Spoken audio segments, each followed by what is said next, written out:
got behind their side constantly throughout the games, and they're up here again on a Tuesday night. What the National League thinking, a playoff game like this on a Tuesday evening. Thursday. A Thursday evening, sorry. Thursday. Okay, see, I've got mixed up. You're jumping up. Oh, the week's gone so slow. Well, you don't travel midweek normally. No, exactly. But I mean, it's absolutely amazing, the support for Southend United. And fair play to Rochdale. They're contributing to the atmosphere this evening, and it makes for a wonderful occasion for the players. And it is a privilege to play in front of these sort of crowds for Southend United players, and they've got to embrace it. They've got to enjoy tonight's game and get out there and perform and get their club through to the semi-finals of these playoffs. Southend and Rochdale are out. Southend in all red. They'll be playing it starting in the first half, left to right, unless the coin toss which is taking place between the captain and Ethan Ebanks-Landell, the captain of Rochdale, changes. They'll be playing from left to right. Rochdale just going into their huddle now. We'll be playing in dark blue shirts, black shorts and blue socks. We'll be playing from right to left. I'm just hearing the crowd, the waves of atmosphere all around us at the Crown Oil Arena. Southend have certainly travelled in their fair numbers, and they'll be hoping that their team can continue what's been fantastic momentum for them. Only 4 league losses since the beginning of 2025. Only sitting in a playoff place for the first time going into the last game of the season when it was so solid against Gateshead.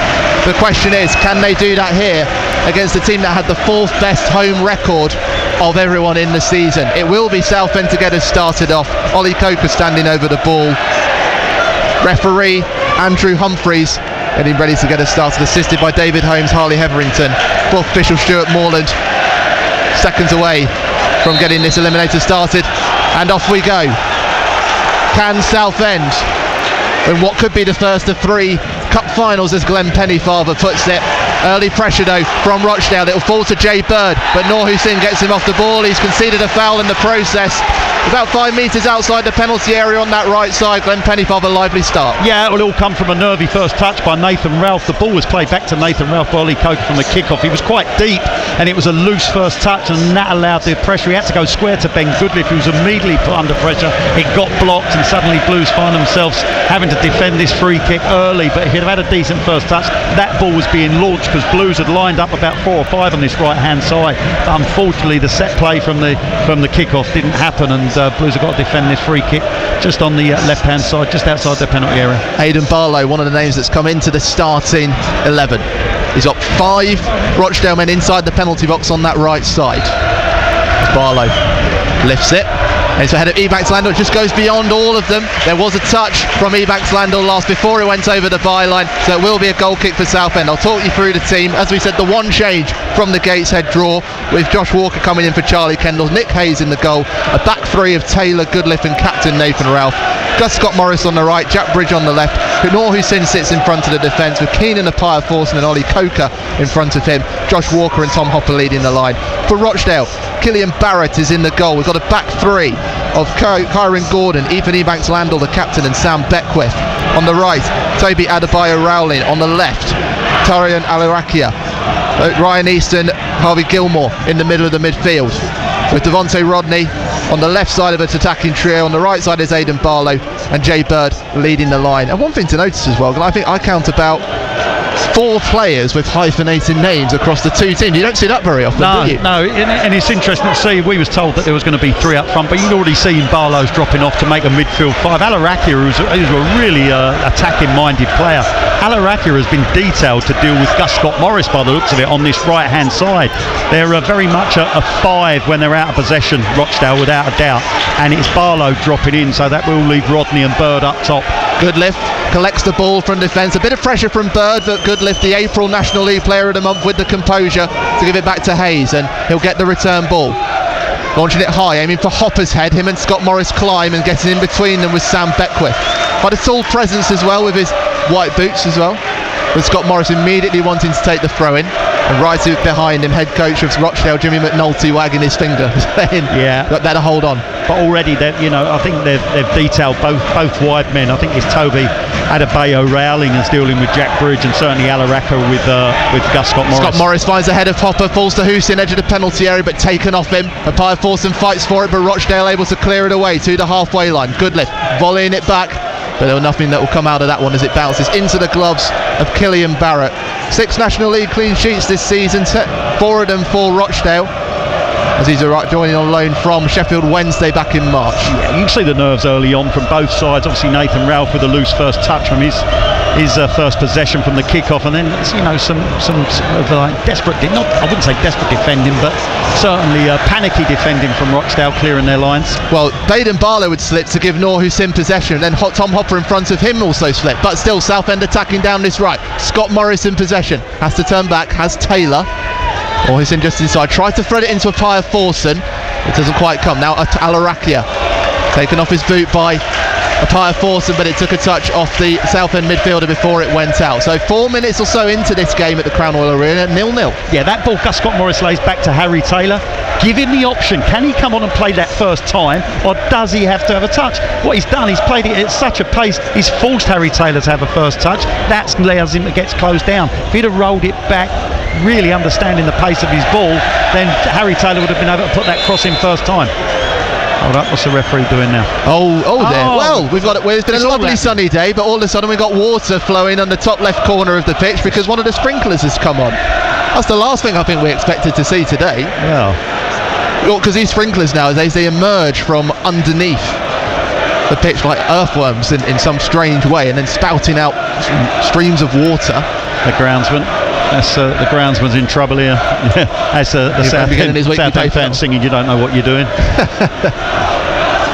Wow. First time I've heard that sung at a groundsman.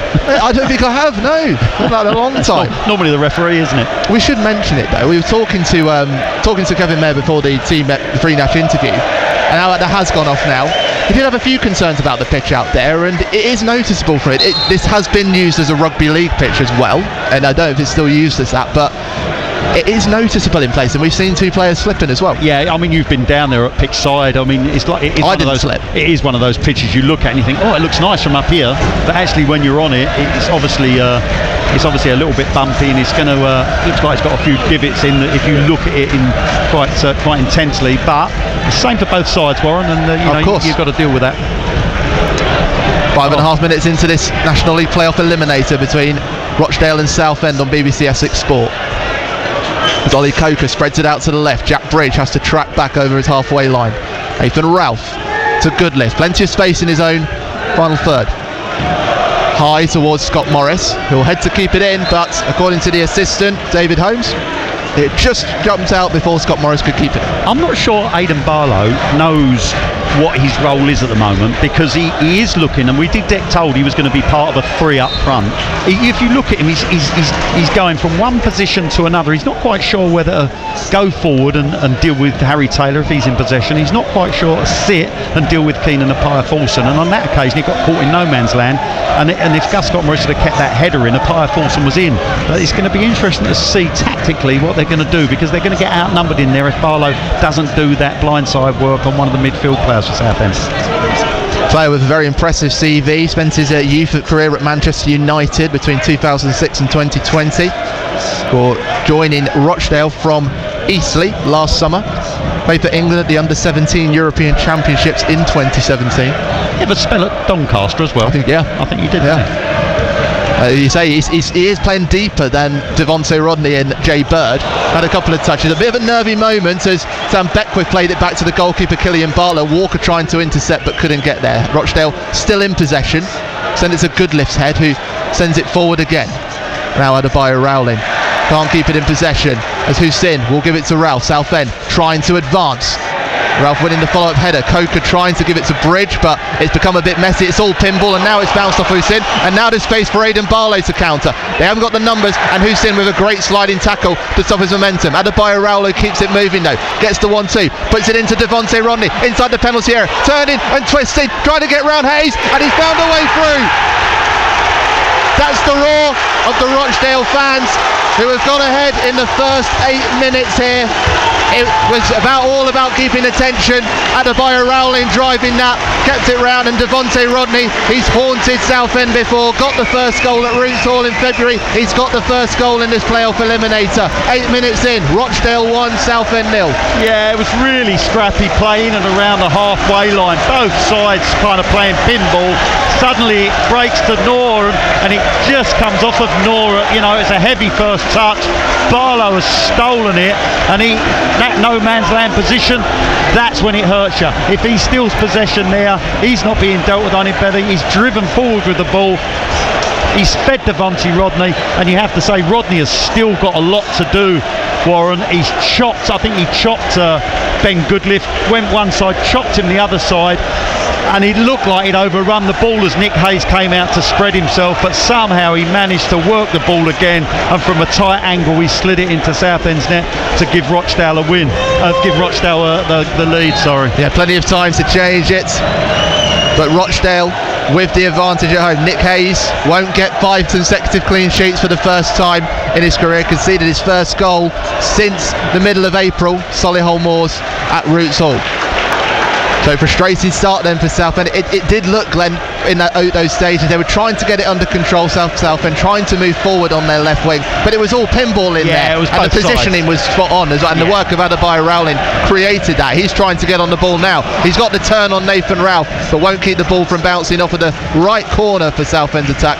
It came off of Adebayo Rowling last time, throwing for Southend, but positioning, I think, was key in the build-up to that. Yeah, both sides were guilty, to be fair, of giving the ball away. There was a little bit of head tennis in and around the halfway line, and it was unfortunately it was a loose touch by Nora, allowed Barlow to steal the ball off of him, and obviously the rest is history, as they say. However, you know, Blues just got to compose themselves, as you rightly said, Warren. I mean, there's no time gone at all, really. Just over 11 minutes, I think. Pio Thorson has managed to get the ball off of Harvey Gilmore, but it looked a bad challenge. Actually. Yeah, it did. It looked a bad challenge. Looked like he's jumped into the challenge. Was it Gilmore? The lad Gilmore jumped in, and Pio Thorson did well to ride that challenge.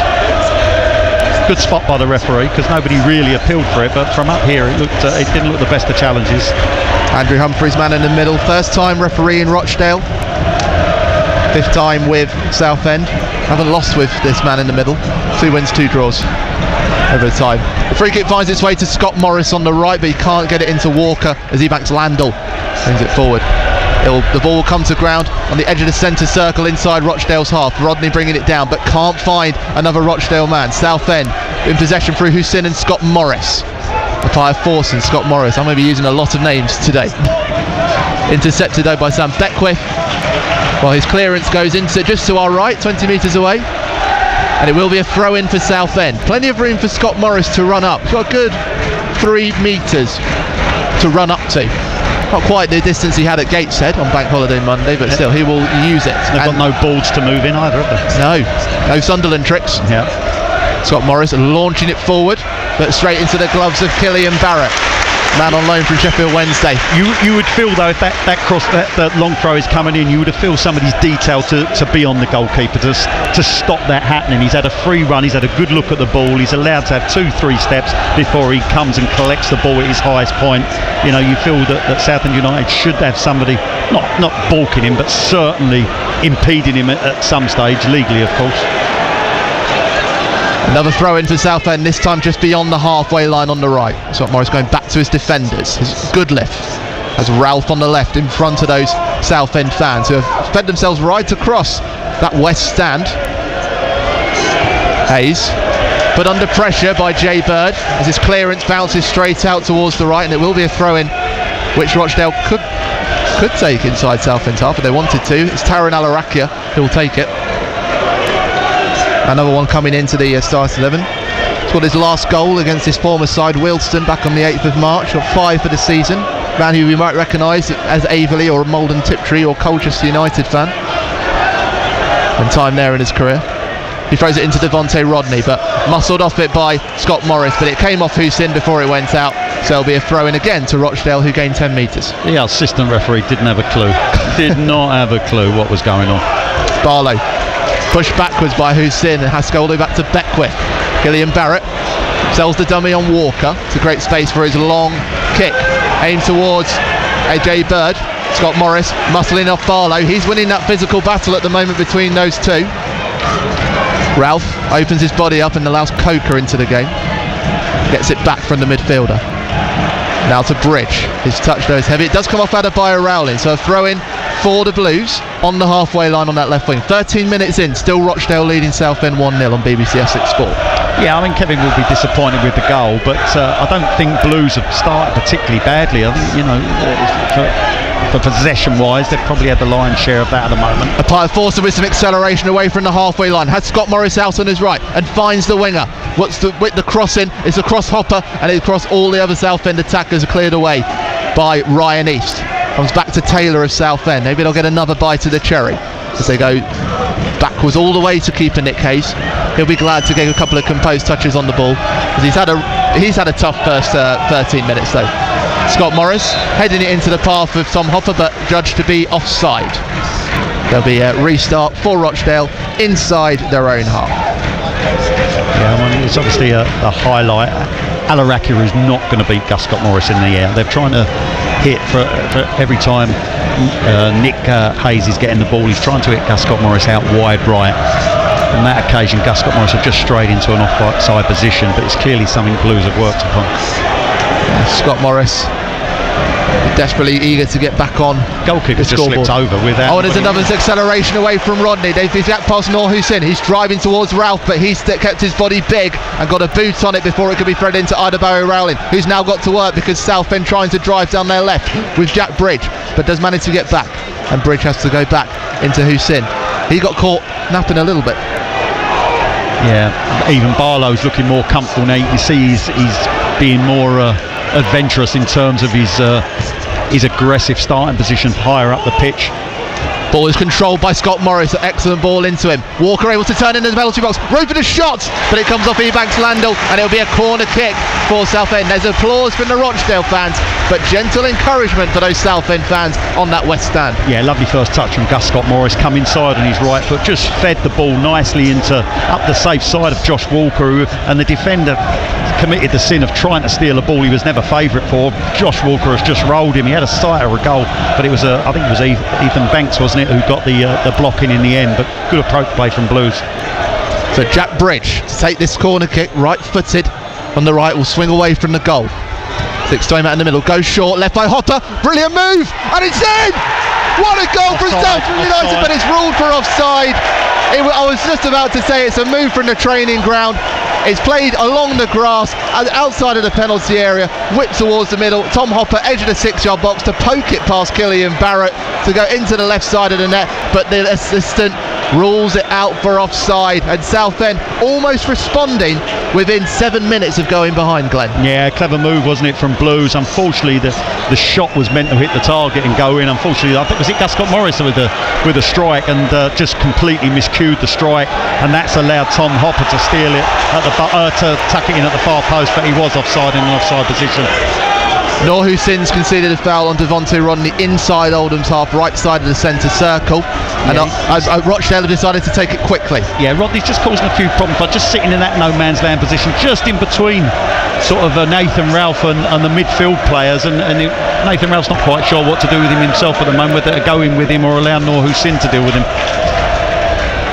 Into the first 15 minutes played here at the Crown Oil Arena. Rochdale 1, Southend United 0, and they're on the drive. There's a shot from distance, punched away by Nick Hayes, and he needed offside, to do that, still taking control, but there's an offside flag. Harvey Gilmore suddenly finding space outside the penalty area, room to turn, drive with the left foot, but it was straight at Hayes, who decided to punch it away. The follow-up came to Aidan Barlow, but as you say, Glenn, in an offside position. Yeah, first time really that Rochdale have strung a couple of passes together in and around the final third. Apart from the counter-attack for the goal, and where they stole possession on the halfway line, it's the first real time they've had a sight of Blues go. It's a decent strike, but an equally good save from Nick Hayes. And feel free to disagree with me on this one, Glenn, but I feel like this is a much more open game than many of us were expecting, and now Jay Bird has stolen it off Nathan Ralph, and he's shot from inside the penalty box area, but it's hit the outright side of the netting. Nathan Ralph able to Bearers blushes there because he was caught out. Make a decision. Nathan Ralph, Nick Hayes, converging on the ball. One of you make a decision. Nick Hayes, if you're coming, come and clear everything out. The ball, Nathan Ralph, Jay Bird, stick them all up in row Z. But don't stop and not do anything, because he caught Nathan Ralph in two minds. In the end, Bird stole in between them and could have given Rochdale a second goal. Coker trying to lift it for Southend to Josh Walker to chase, but had a Bio Rowling getting in between. So it has to juggle to keep it in. Now it's East, back to Ebanks Landell. It's all a bit nervy for Rochdale inside their own penalty area. Scoodley ensures that Bird can't get anywhere near it, but Great still challenge. Rochdale in possession. It was a strong challenge. Great challenge. But as I was saying, I mean, it does feel like a more open game than we were expecting, but that's partly because there have been mistakes either side. There's been pressure, really high presses from both teams, Yeah. and it's forcing errors. Well, certainly, yeah, absolutely. I mean, Rochdale have the lead, which makes Southend come out even further. But I think Southend started off at a great tempo, but is littered with mistakes. Another mistake. And now there's another slip in the middle for Aidan Barlow. Southend on the attack through Walker, brings in Coker, left side of the penalty area, cutting inside. Bridge with the first time cross. Apaya Forson can climb, which he does, but straight into the path of Ebanks Lender. Look at Rochdale captain clearing away. Southend United Frodo, 19 minutes in. This is becoming a very breathless and exciting game. Yeah, I mean, it's the tempo and the energy they're expending. Southend United, they're closing the ball down very quickly. They're forcing mistakes. Admittedly, one of their own mistakes has cost them, but it's certainly some nervy defending going on from Rochdale at the moment. They go short to Hussein, back to Scott Morris, just a little on the grass, and Beckwith has to get his body onto it. There were Goodliff and Walker prowling on the edge of the 6-yard box to get onto it, but it's Beckwith who gets there, and it is a second corner of the game for Southend. This time they will bring Ollie Coker. Jack Bridge, of course, it looked like a bit of a training ground move, that one, which they pulled out. I suppose can only work on one occasion really, because they'll be expecting it after that. And Coker, the regular corner kick taker, will come back in. Scott Morris just whipped that ball into the near post. He was berating the forwards, and nobody got across that near post, and you can understand that. It was a decent ball. Coker right-footed. It's headed back by Hopper. It's a bit of a mess as it's cleared out. It comes off Alarakia. So a third corner kick, this time from the left side. Coker straight over to put it in. They look nervous, don't they, defending Rochdale? I know they've got the lead at the moment, but they don't look very happy in defending. They look really nervy defending. They're snatching at clearances. That time it was Alarakia.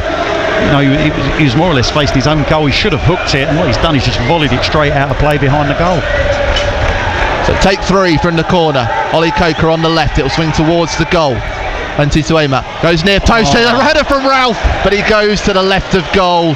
Frustrating again for Southend. Opportunities knocking for them. That was better than that, Warren. That was huge. That was a huge chance for Nathan Ralph. Free header, see it all the way onto his head at the near post. Just got it completely wrong, didn't he?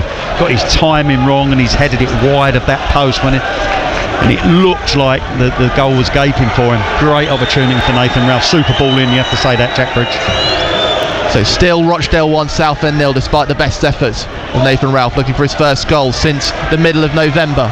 First against Forest Green Rovers. Southend on the charge again though. They're finding spaces behind that defence. Bridge driving at Kyron Gordon, who has to put in a hook to get it over that line, and it will be another throw in for Southend, who are building good momentum here, Glenn Pennyfather. Yeah, it's interesting tactically. It's interesting. So I'm watching the middle of the park, and I did say that Barlow is being more adventurous now. They've got the goal up, but it is causing him problems because Blues are outnumbering Rochdale in midfield. Jack Bridge was able to get it back from the throw in for Southend, trying to create space for a cross. It will be Noor Hussein whipping it in. Just fizzes across a couple of heads, but eventually cleared away by Beckwith of Rochdale. Only as far as Apaya Forson of Southend. Going to bring in Taylor. What can Southend do with this possession? They go back to Hayes again.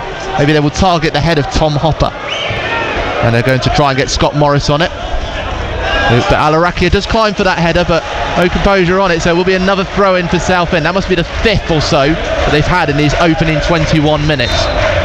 Yeah, once again, Alarakia not particularly comfortable having to deal with Gus Scott Morris in the air, is he? He's won that header, but just flicked it out for a throw in. He goes short to Hussein, gets it back, room for the cross, whipped in, across, there's a header and a goal! Nathan Ralph with the second take.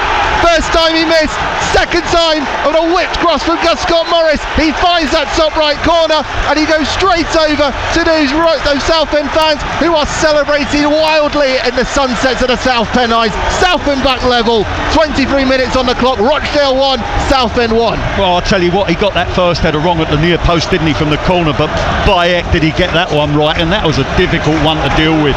It's a ball whipped in by Gus Scott Morris, who's put in some decent crosses already, and he's just bounced in front of him, but he's managed to control the header. He's more or less on his knees, Nathan Ralph, controlled the header into the top corner beyond the outstretched arm of Barrett in goal for Rochdale. Get Blues back on terms, which is no more than they deserve, Warren.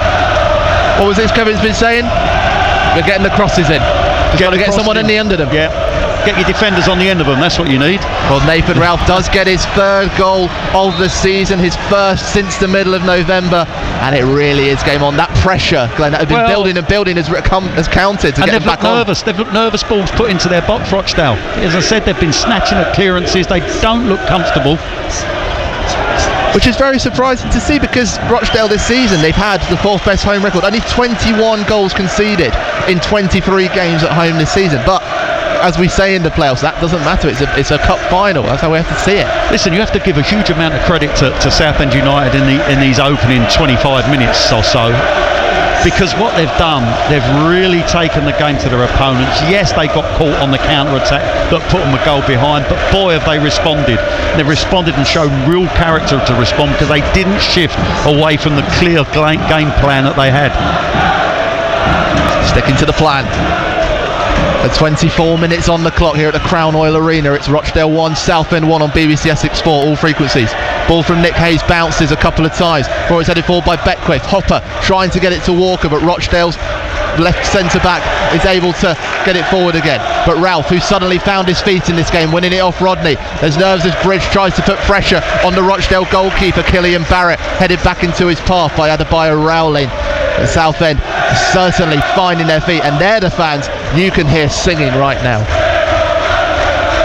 Let's listen to that, Glenn. I know, it's amazing. Ball is played short into Gilmore.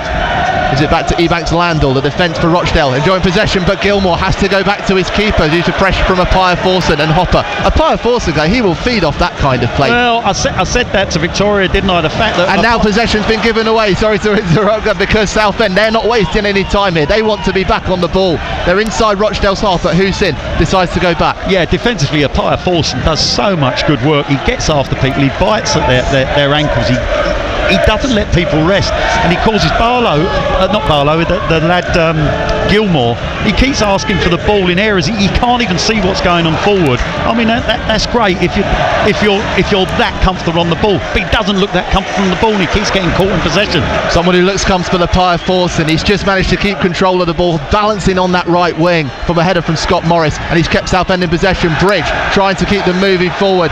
Clearance does fall as far as Rodney, and now Jay Bird with room to turn. There is a chance of a counter for Southend, but the second touch was too heavy, and Taylor able to get in the way. You're not going to get past Taylor with those kind of touches. That was a heavy touch, wasn't it? And it was Rodney that broke clear again.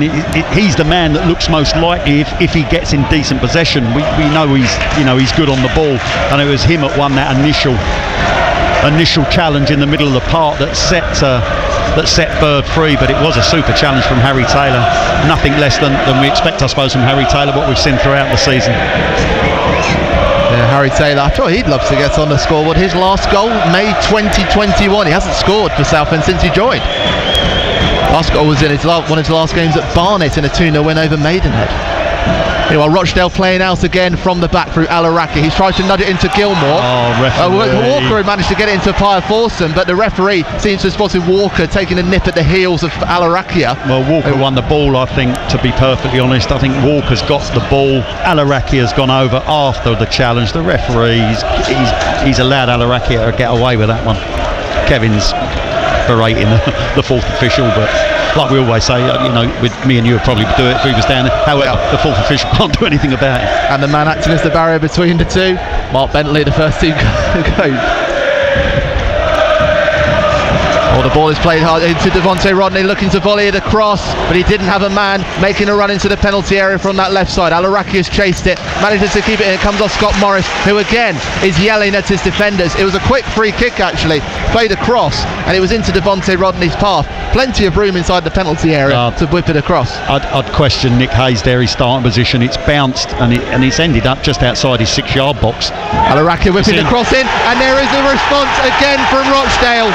Well, Alaraki has been having struggles defensively, but his cross was straight onto the head of Jay Bird, who scores his 6th goal, his first goal since the end of April, as he celebrates in front of those fans in the South Stand, Southend, having to look internally again at where those defensive mistakes were to let Rochdale get a second. 28 minutes in, Rochdale 2, Southend 1. That's all come from the long ball out of nothing into Devontae Rodney, who's made a run beyond Ben Goodliff.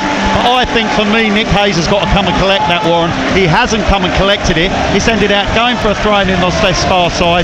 They've taken it quickly, the cross comes in, it ends up in the back of your net. But that's why you look at those phases of play and you take it all the way back, and that should have been dealt with at source. Questions asked across the team. Scott Morris holding his hands up, Kevin Mayer berating his players. They need to get their heads on again. They can't let those moments come as whiffs of blue smoke make their way across from the Rochdale Ultras in the corner of that north stand.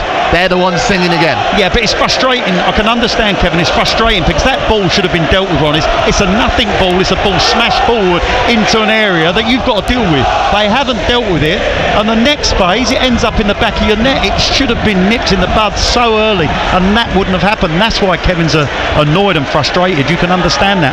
So how will Southend respond? They're behind for the second time in this game at the Crown Oil Arena. Down 2-1 on BBC Essex Sport.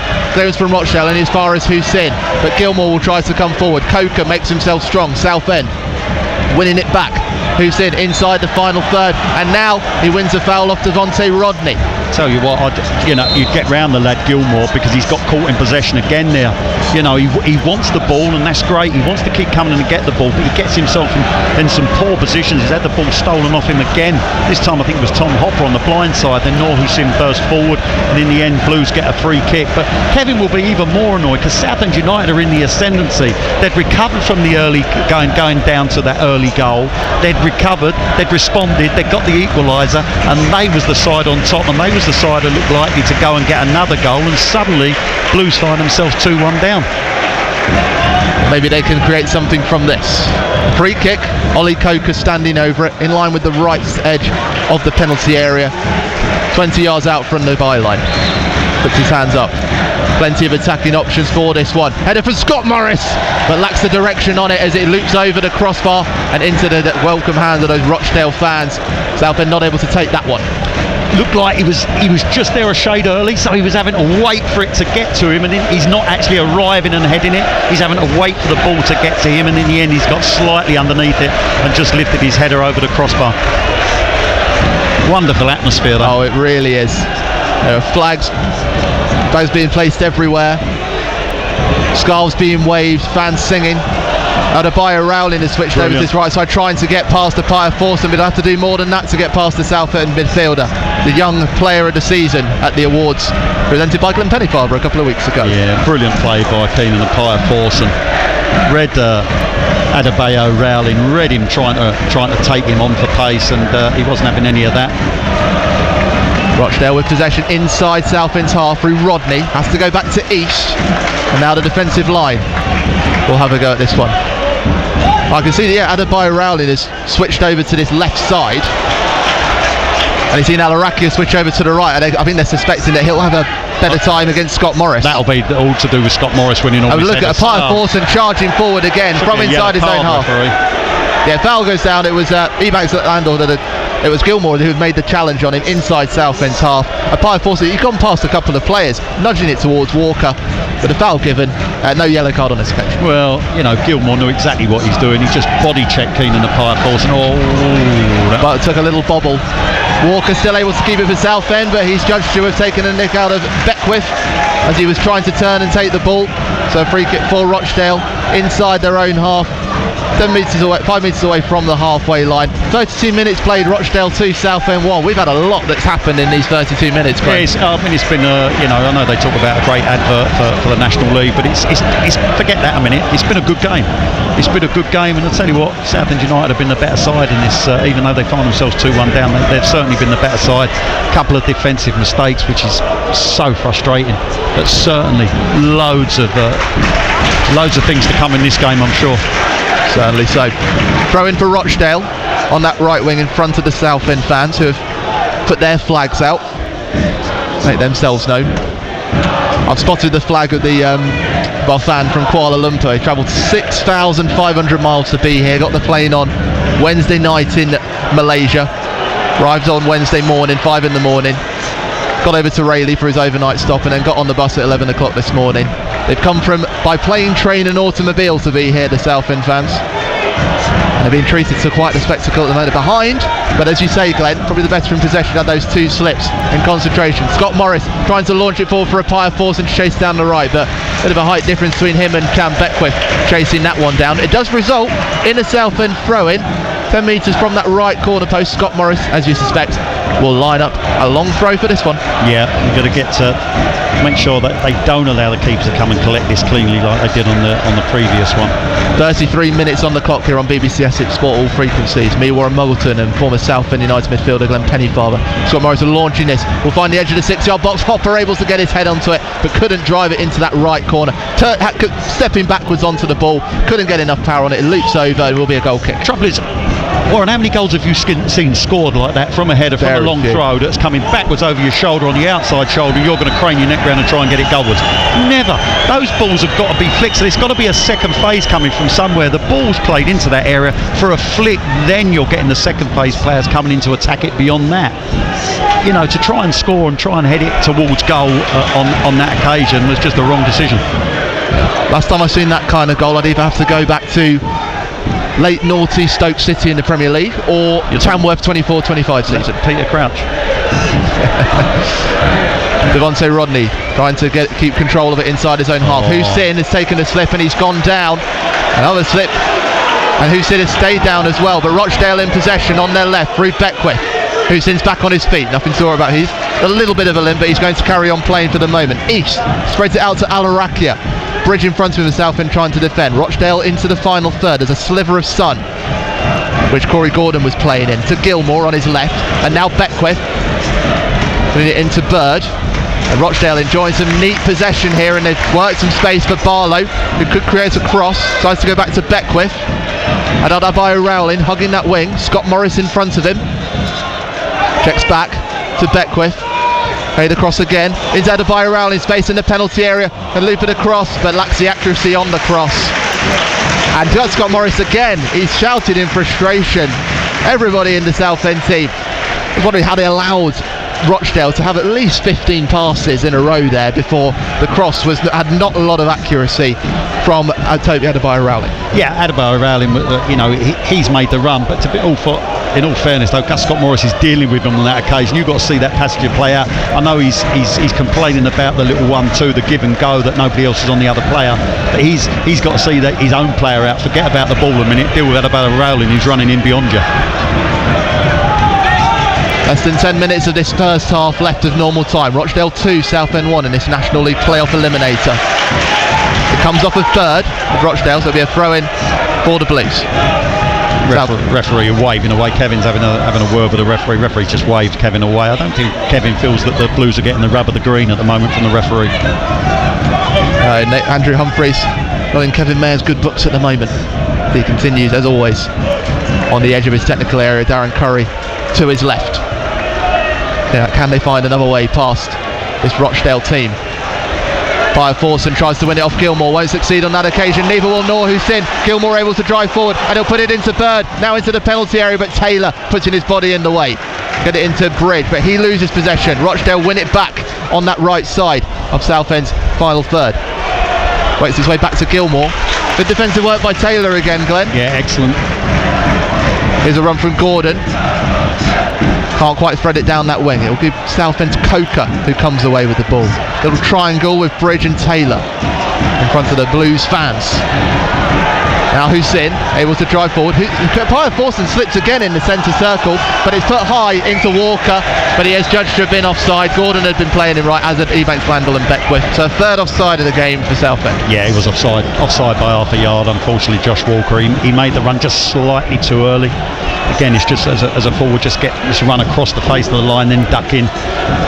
He's just running a straight line, Josh Walker, and he was easily caught offside, unfortunately, on that occasion.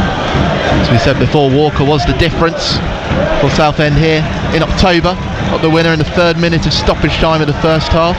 But he's looking for his first goal since he got the 4th in that 4-0 win against Ebbsfleet United on Easter Monday. The goal kick from Rochdale, only as far as Taylor, and Hopper brings it under control. Finds Hussein in the centre circle. The men in red trying to find a way forward. Got Morris into a Pier Forson, the pair combining again, trying to work their way round Aidan Barlow and Adebayo Rowling. They have to go all the way back to Goodliff in the middle of that defensive trio for Southend. Ralph trying to get away from Rodney, puts it high, asking Ralph to chase this one. Headed forward by Gordon. There's a nudge from Alarakia, and Rodney trying to bring East into the game, but only in the path of Southend's Coker. The Blues in red back in possession. He does some really amazing things, doesn't he, Devante Rodney, and then, you know, it must be so frustrating because of the simplest of passes he just gives away. And Devante Rodney, as I said before, he's a bit of a curse really for Southend. Got that first goal in a 1-1 draw in February. Scored the winner at Roots Hall back in April 2024 as Southend's attempt to keep possession ends with Jack Bridge losing out. Yeah, just drilled behind him unfortunately by Ben Goodliff. Just miscued his pass out to Jack Bridge. He's made a run forward. He just pulled the pass behind him. Jack tried to adjust his feet, just slips over, and the ball goes out of play. I'll have a throw in. Devante Rodney, one of the players here who's actually won National League playoffs, did it at Salford City in 2019. There are a couple of those players dotted around who've had that experience, and I suppose they're the vital ones at this time of year, aren't they? Because they're the ones who know what's needed to get through these cup finals. Yeah, I think it's whether you're experienced or not, it's all about the day and your performance on the day, isn't it? Scott Morris looking for Walker. The winner header ahead of Beckwith, but it won't go over the byline. Killian Barrett's able to stop it. VAR would have had a look at that. I thought we'd come off the boy's arm. Really? Josh Walker's headed it. He's got his arms out. So I think it was Sam Beckwith. I think he just caught his arm. I heard one shout of handball, but referee wasn't. It was never going to get given in today's game. But well, a bit of frustration from the Rochdale fans as their team played across their defensive line. They give space for Ebanks Landell to launch it towards Bird. Only finds ahead of Southend's Goodliff. Gives it to Bridge. Can't find another teammate, but gets the ball up, the bounce off Alarakia. There will be a throw-in for the Blues. Ralph to take it on the halfway line on that left side. Yeah, Blues have struggled to get Jack Bridge into the game. A majority of their players come down this right-hand side using Gus Scott Morris, and certainly Keenan Appiah Forson, who's had a huge influence on the game, as Harry Taylor miscues his passing straight out of play as he's trying to pick Keenan Appiah Forson out. But I'd like to see the ball, especially now Alarakia's on him. Alarakia, as I said earlier on, he's an attack-minded player. I'd like to see Jack Bridge get some one-on-ones with him and get at him. There's Adebayo Rowling, the throw-in on the left, into Rodney. Adebayo Rowling gets it back. Spreads it straight out to Alarakia. That's what the applause is around us. We're in for Alarakia, decides to go back to Gordon. I've seen Gordon play in a while. Has been on the scoreboard. He threaded it into Alarakia, but a bit too much whip on it as it went over the byline. It will be a goal kick for Southend. Yeah, Kyron Gordon. He has scored 3 goals this season. Last scored in the second goal, a 3-0 win over Tamworth. So he played at Sheffield United, made his debut in 2021 with his brother Gordon. Not many players that have done that. Meanwhile, Nick Hayes with this goal kick. Goes high. Tom Hopper will look to get his head onto it, which he will, but that will bounce straight out over that right wing as Adebayo Rowling in no rush to take it. Will allow Beckwith to do so instead. 4 minutes so left of this first half of normal time. Rochdale 2, Southend United 1 on BBC Essex Sport, all frequencies, and on BBC Sounds. Tom Hopper just adjusting his boots. That lime green at the back of them. While Beckwith lining up his throw-in. Aim for the head of Adebayo Rowling. of a Mercedes-Benz registration November 20 Taylor trying to win it. MOU. Please return to your Thought I was going to be called to a cashier for a minute, but someone's misplaced their car. Southend winning possession back. Scott Morris looking to launch it again. Beckwith gets the call to leave it from Killian Barrett, the Rochdale goalkeeper. Despite the pressure from Hopper, keeps his head and will collect it. Yeah, unfortunately the ball got played in and Tom Hopper just got balked by the centre half. He was making that run where the ball was played by Gus Scott Morris. Gus Scott Morris had looked up, played the ball, and by that time Tom had gone to make the run, got balked, and then it looks like it's not the best ball in the world because it goes through to the goalkeeper. Goodliff gets the call to leave it again. But Jay Bird has got across, and now Taylor's in real danger because he's got Barlow putting pressure on him in the 6-yard box. Has to juggle to keep him away. Taylor still has the clearance away. Barlow has managed to keep it in. Now Adebayo Rowling nudges it out into East. It's put across as a save though from Nick Hayes. Well, it was disastrous miscommunication from a long ball. Goodliff was up against Bird. He clearly thought he got a call to leave it from Hayes. He ducked down, but Bird able to keep it in, put it across the box square, and then Taylor having to juggle against Barlow, eventually losing the ball, and a first time shot from Hayes straight at Hayes, who manages to make amends on that occasion. But Again, just at the back. A little bit of lack of communication, lack of conviction. I think Ben Goodliff put his hand up because he's the lad that let the ball run, but I'd like to see Nick Hayes command his penalty area a little bit more than that. I know he's berating Ben Goodliff afterwards, but that ball has bounced into his penalty area in and around his 6-yard box again. They must have heard us praising the communication they had before the game, Glenn. Well, yeah, that was you, I think. That was me. Yeah, I'll take account for that one. Anyway, this all results in a throw-in for Southend on the right.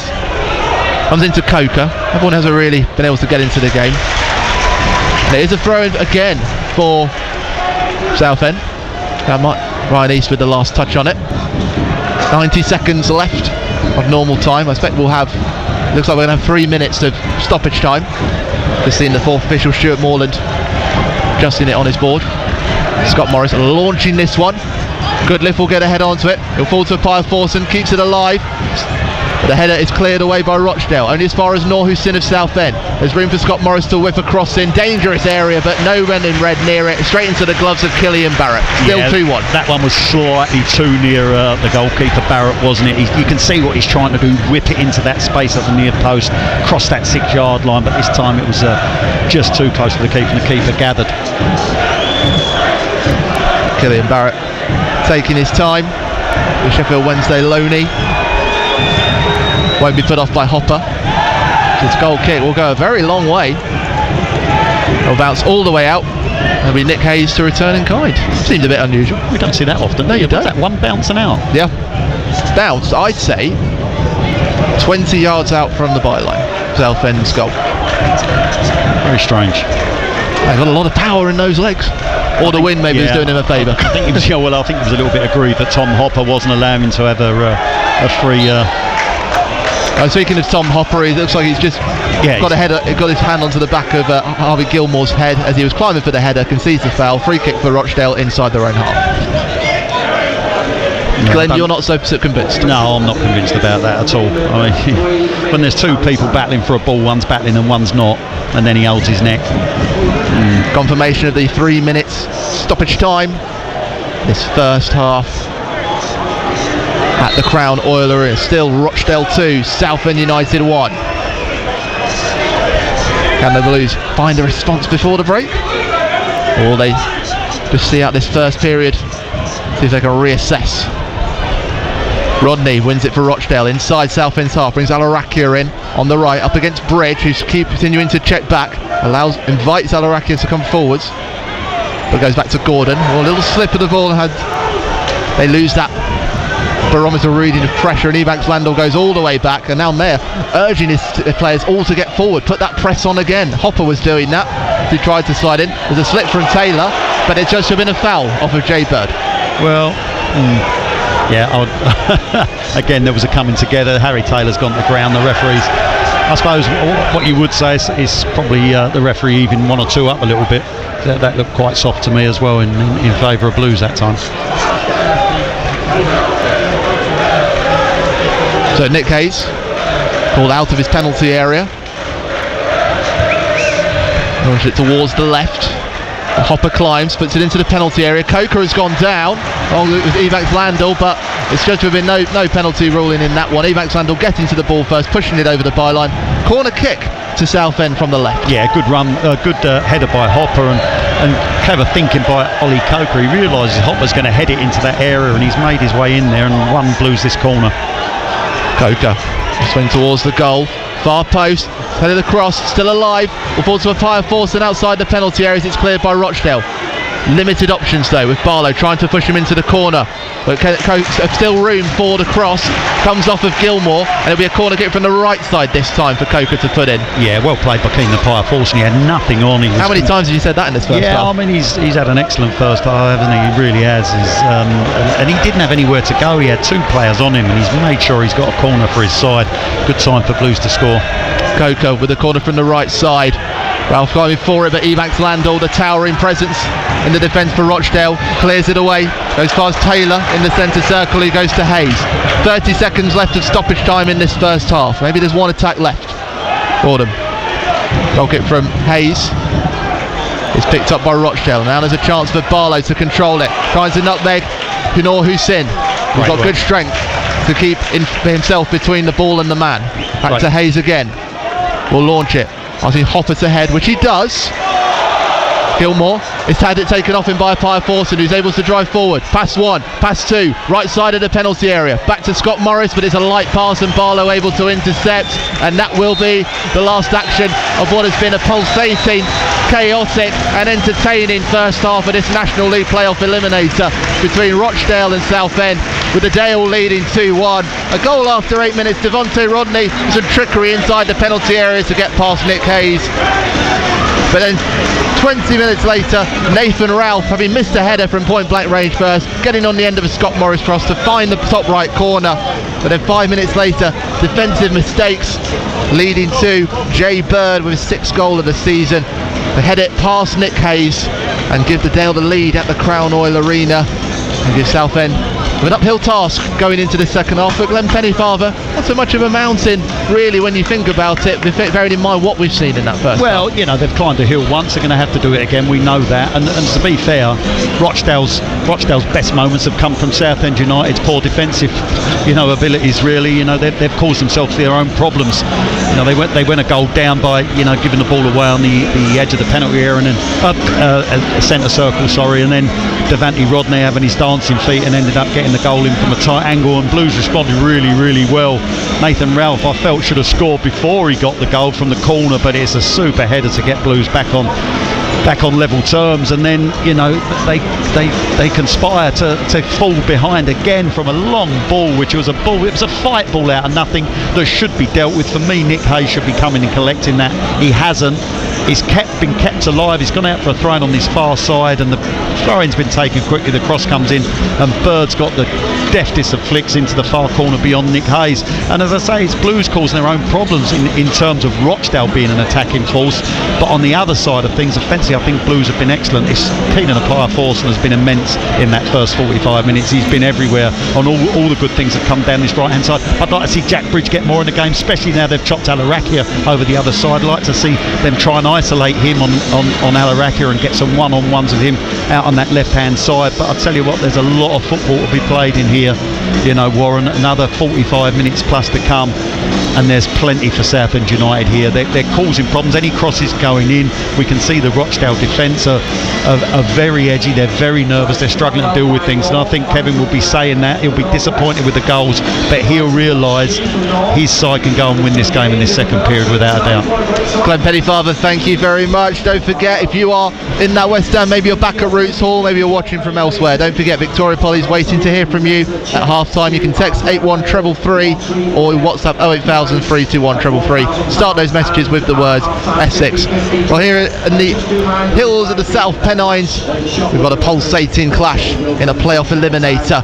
Southend down by a goal, but you still think there's more in this one. Half time at the Crown Oil Arena. Rochdale 1, Southend United 2. Wembley Stadium is England's sporting capital, and it was Sir Arthur Elvin who made it a legendary venue. A man with whose name Wembley Stadium has become synonymous. I'm Thordis Fredrickson, and I grew up being told Arthur was a famous relative. Now I'm delving into his extraordinary life. He is a working class lad made good. And exploring his 30 years running the country's greatest stadium. Through its triumphs, Elvin effectively rescues the International Olympic Committee. And its controversies. They had to strip her in front of the main grandstand. The man who made Wembley. Listen to the complete series right now, only on BBC Sounds. BBC Essex Sport. It's 21 minutes to 9. Victoria Polly with you on BBC Essex Sport. Everybody, take a breath. There's at least 45 minutes to go of this one. Southend United trailing 2-1 at half-time. 81333 if you want to get in touch with your thoughts so far on the text. 08000 321 333 on WhatsApp. Make sure you start your messages with the word Essex. Evening to Chris the Grey Shrimper. Apologies, I didn't get to your message before the start of the first half, but Chris said, all ready for the game. Come on, you Shrimpers. I'm feeling a 2-1 win with the Jack Bridge winner. Optimism is high. I'd love to hear an updated score prediction if you'd be so kind, Chris, at BBC Essex Sport on the messages on X as well. If you want to get in touch with us that way, we can hear the crowd at the Crown Oil Arena and the noise that the Southend United travelling support are making, and that sounds fantastic there in the ground. But there's also plenty of Shrimpers here in South Essex also making noise and making their support for Southend United heard. So let's find out what the atmosphere is like at Roots Hall, where the big screen is. Henry Godfrey Evans. Well, Victoria, to echo what you just said, the atmosphere has been deafening. If there was any doubts about that, then that's been quickly dashed, including the goal, which you can hear a little bit of now.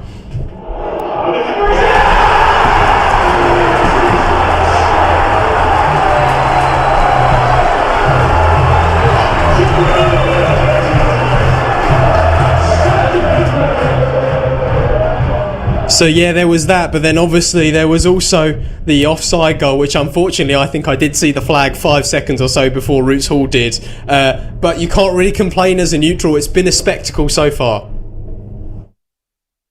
Henry, thank you very much. Henry at Roots Hall for us this evening with the Southend United fans still in South Essex at the moment. We'll be back with him throughout the evening. Don't forget we're on air until 10:30, so if we've got time for reaction, we'll have that for you. If the game continues into extra time or more, we're on air to take you through it all here on BBC Essex Sport. Elsewhere this evening, there is another playoff game going on. That's in League One this evening. It's goalless between Charlton and Wickham in their second leg of the semi-final. That's 0-0 on aggregate as well. 8 o'clock kickoff there. So just under 5 minutes to go until half time of that one. You know about the other playoff game this evening in the National League. It's Rochdale 2, Southend United 1 on half time. So we'll have second half commentary to come of that one. But let's turn our attention from National League playoff drama to County Championship drama. Essex putting on a superb defensive display to secure a draw against Yorkshire earlier this week. They travel to Worcestershire tomorrow for their next County Championship game. They needed 456 runs on Monday to win, but really it was all about rescuing a draw against Yorkshire in that game, and a 154 run partnership from Michael Pepper and Matt Critchley steered Essex towards their share of the points. They did the bulk of the work during the day, but it did go down to a 9th wicket partnership between Simon Harmer and Jamie Porter. And I spoke to Simon Harmer at the end of the day after he'd seen out 115 balls to see Essex home in the draw, and he told me how tense it was at the crease.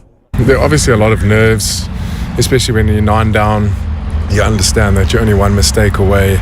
So yeah, there was a little bit of nerves, but I think you've just got to focus on one ball at a time. It's so cliche, but if you get carried away looking at an hour left or overs left, you kind of get distracted. So I was just trying to keep it as simple as possible, and yeah, obviously I was there at the end, but I think there were a lot of good innings through the day by Peps, Michael Pepper and Matthew Critchley. They really set it up for us today. And then Jamie Porter at the end, what a superstar. He batted like an absolute champion. Yeah, like you say, going in with Matt Critchley and Michael Pepper batting, it needed them to stay there for as long as possible, and they had that steely mentality to do that.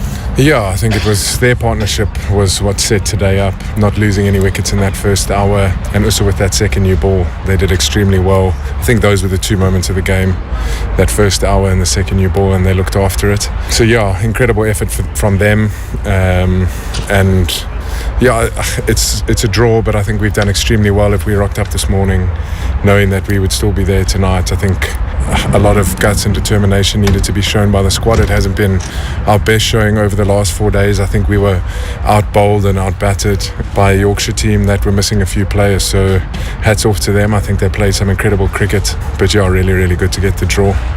Yeah, because in terms of their bowling, there wasn't a lot out there that you could just comfortably leave. There had to be a lot of defending done. Yeah, they bowled really well. All of their bowlers made us play. They hit the right areas, especially George Hill. He's an incredible talent. So yeah, it was tough, and I think Matt Critchley and Michael Pepper navigated probably the hardest parts of the day, and I just had to come out and block for my life. In terms of how often you've had to do that, we were talking in commentary about very early on when you were with Essex against Lancashire. How often have you been in that position? Not very often. Obviously I'm batting 8, fighting hard on my technique, and there's lots of thoughts going through your mind. But yeah, I think it's a little win for me being able to survive that period. But yeah, I enjoy those sort of moments, the challenges. I think it gets the best out of me, so not something I want to be doing all the time, but I'm glad I could face as many balls as I could today. Because that is a boost for the team coming off the back of last weekend's defeat, the injuries as well, to go into the Worcestershire game having got this draw, which at the moment probably feels like a victory. It must be a good confidence boost for the team. Yeah, I think Chris Silverwood said today that it was, regardless of the result, it was about guts and determination today, and I think that's probably the biggest win for us. I think if you're not winning games of cricket and you're in that position, you want to be making sure that you draw. So for us to get a draw out of that is a win. It's still not great that we were in that position, but it's the way that the game goes, and I think it's pivotal for us. If we had lost this game, you chasing your tails with regards to the season, so it sort of keeps us still in the hunt, and hopefully we can put on a good show next week at Worcester. That's Simon Harmer there, the Essex, usually bowler, but it was his batting on show on Monday when Essex defended out that draw against Yorkshire. They get underway against Worcestershire in their next county championship match at New Road tomorrow morning from 11 a.m. You can listen to ball by ball commentary via the BBC Sport website and app. We'll have regular updates for you throughout the day on BBC Essex as well. It's BBC Essex Sport and it's 14 minutes to 9. BBC Essex Sport.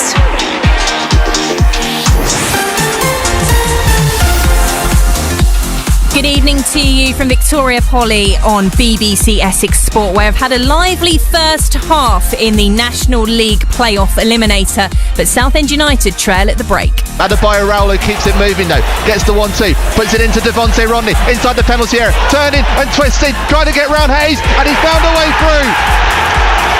That's the roar of the Rochdale fans. 8 minutes in, Rochdale 1, Southend 0.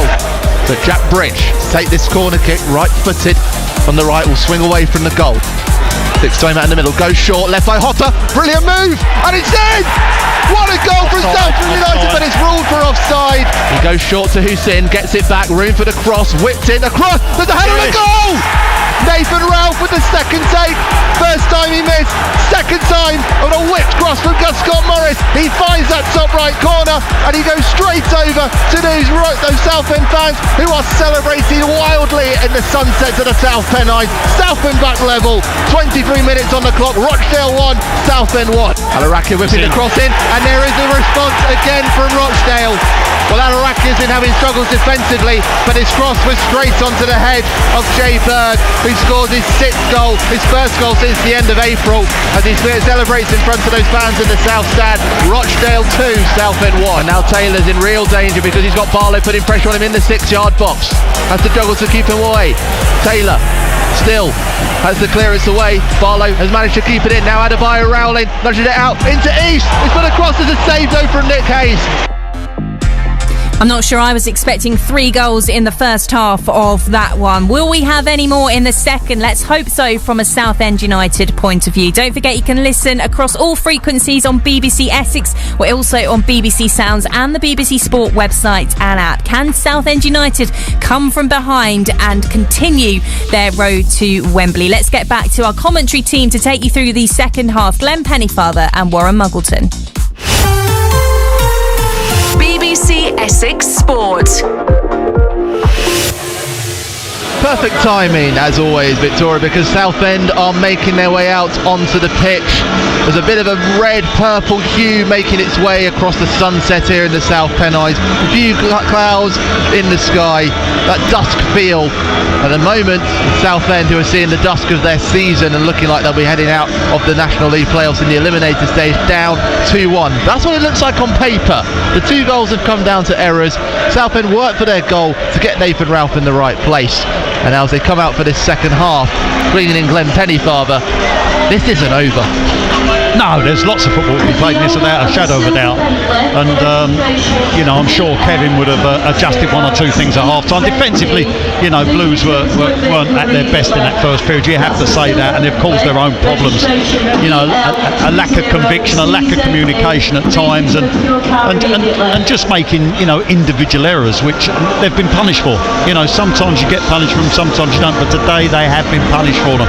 And they find themselves 2-1 behind in a game that they probably don't deserve to be. They deserve to be at least level, because I think, offensively they've carried the game to their opponents without creating a huge amount. But they've got the standout player, I think, in Keenan the Power Force, and I thought was fantastic in that first 45 minutes. I really did. I think he was everywhere.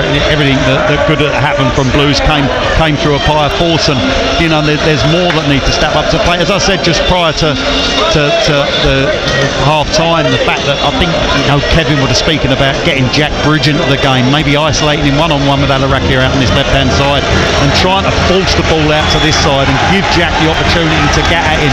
So a lot of Blues have been a little bit one-dimensional to an effect that they've used Gus Scott-Morris to win their headers. Now they've changed the full-backs over, haven't they? The wing-backs over, Rochdale. The bigger lad is now on Gus Scott-Morris. Now it's time, we'll switch it out the other way and we'll get Jack Bridge in the game and let him run at Alarakia and see what happens there. But as you rightly said, still a lot of football to be played, and it's a big prize for Southend United. Southend in red. We just heard the roar of the home fans as their team, wearing blue shirts, black shorts and blue socks, have made their way out. Rochdale will be playing from left to right, Southend in all red playing from right to left. Second half imminent. We wait for the whistle of referee Andrew Humphreys at the Crown Oil Arena. Rochdale leading Southend by 2-1 in this National League playoff eliminator. Who will win and make that trip to Gloucestershire to take on Forest Green Rovers to have a shot at a place at the playoff final in Wembley on the 1st of June. We know Oldham will go travel to York City on next Tuesday, who will get their tickets the next Wednesday, as Southend trying to get moving early on. Coker tried to lift it into Walker, tried to find a space between Ebanks, Landell and Beckwith, but it's pushed out by Beckwith. The team, no changes at half time. Nick Hayes in goal, back 3 of Taylor, Goodliff and Ralph for Southend. Goodliff on the ball now, the National League April Player of the Month. Gus Scott-Morris on the right, Jack Bridge on the left. Houston sits in front of the defence, Apaya Forson on his right, Coker on his left, leading the line Tom Hopper and Josh Walker.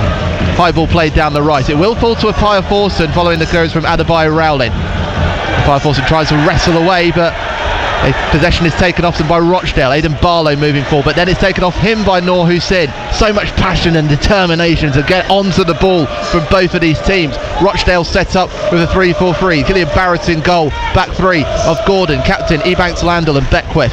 Alarakia is now on the right side with Adebayo Rowling on the left. Clearance comes in as Southend have made their way into the final third. Easton Gilmore in the middle for them. The attacking trio with the number 18 Barlow on the right, Bird up top and Rodney on the left, but it has operated quite fluidly. In the meantime, something that's fluid right now is Southend's attack in these opening 90 seconds of this second half. Bridge able to turn away and get a crossing. He'll look for the head of Scott Morris, but it bounces over him and it will go out for a goal kick. But just to start, Glenn Pennyfather, we want to see from Southend. Yeah, absolutely. And for want of a better phrase, they've got to throw the kitchen sink at Rochdale. It's now or never, isn't it? Tonight's the night, and they can't leave anything out there. And getting Jack Breach. First time he received the ball in this second period. Unfortunately, he got one-on-one and Nathan Ralph ran into his space behind the defender Alarakia. Just leave him on his own. The second time he did leave him on his own. He got the crossing, but unfortunately just evaded everybody because Gus had made the run a little bit too early and went underneath the ball. Taylor finding Hopper for Southend, tries to head into the path of Walker. Just that goal kick, actually, I must mention that. Headed by Goodliff into Scott Morris, and he puts it back to Taylor. It's only a little bit of the game, a small percentage of what we're seeing today, but it's the first time I've really seen Southend fully composed from a long goal kick tonight. Yeah, I mean, but maybe that's something that's been said, because one of the problems, the two mistakes, came down to communication. That's why Southend probably conceded those two goals. You just treat each ball on its merits, and sometimes you get a shout, sometimes you don't. I mean, not everybody's a communicator on the pitch, but sometimes it's maybe a little bit of telepathy as well, knowing where your teammate is and just having a little check of your shoulders, etc. But yeah, it was certainly well done by them on that occasion. Taylor's muscled Jay Bird down to the ground, hugging that right wing in front of those Southend fans. There'll be a free kick for Rochdale.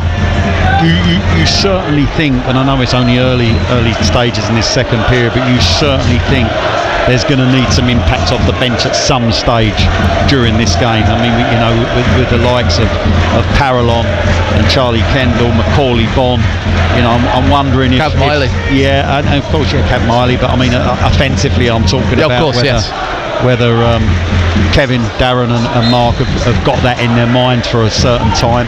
Free kick from Aidan Barlow on the right. It loops towards Beckwith, who does get his head onto it but can't get it clean, and it's hooked away by Nathan Ralph.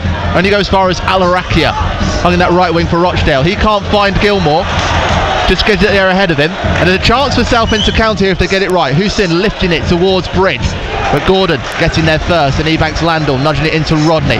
Gets the control. Walker getting in between them. That's a foul. There's a foul. He's had his hand almost round his neck as he was trying to keep it away, but justice has been served because Walker comes away with the ball. Oh my goodness, he's got him in headlock and the referee's just looking at him. Southend in possession. Scott Morris and Taylor combining on the right. Morrison lifting it into Walker. He's on his own in the penalty area, able to turn, and it will go into the net, but it's an offside flag had gone up about 2 years ago. Yeah, that's why he was on his own. He was about 10 yards offside. He thought, this is handy, I've got loads of space.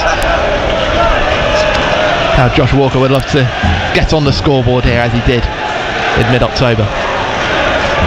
Gillian Barrett, the goalkeeper, taking his time. He gets a few boos from those Southend fans, over 1,400 of them, backed into that west stand.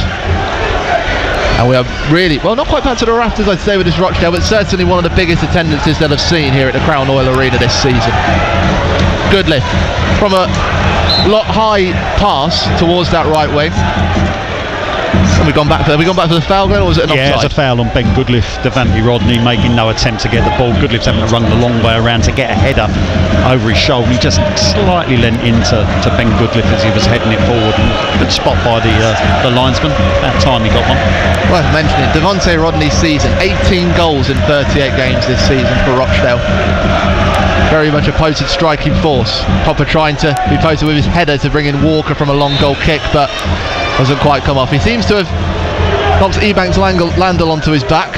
He stayed down. Looks like Hopper won the ball fairly. Yeah, Hopper won the ball, no problem whatsoever. No, he's probably won 75-80% of his headers tonight. Tom Hopper, and Ebanks.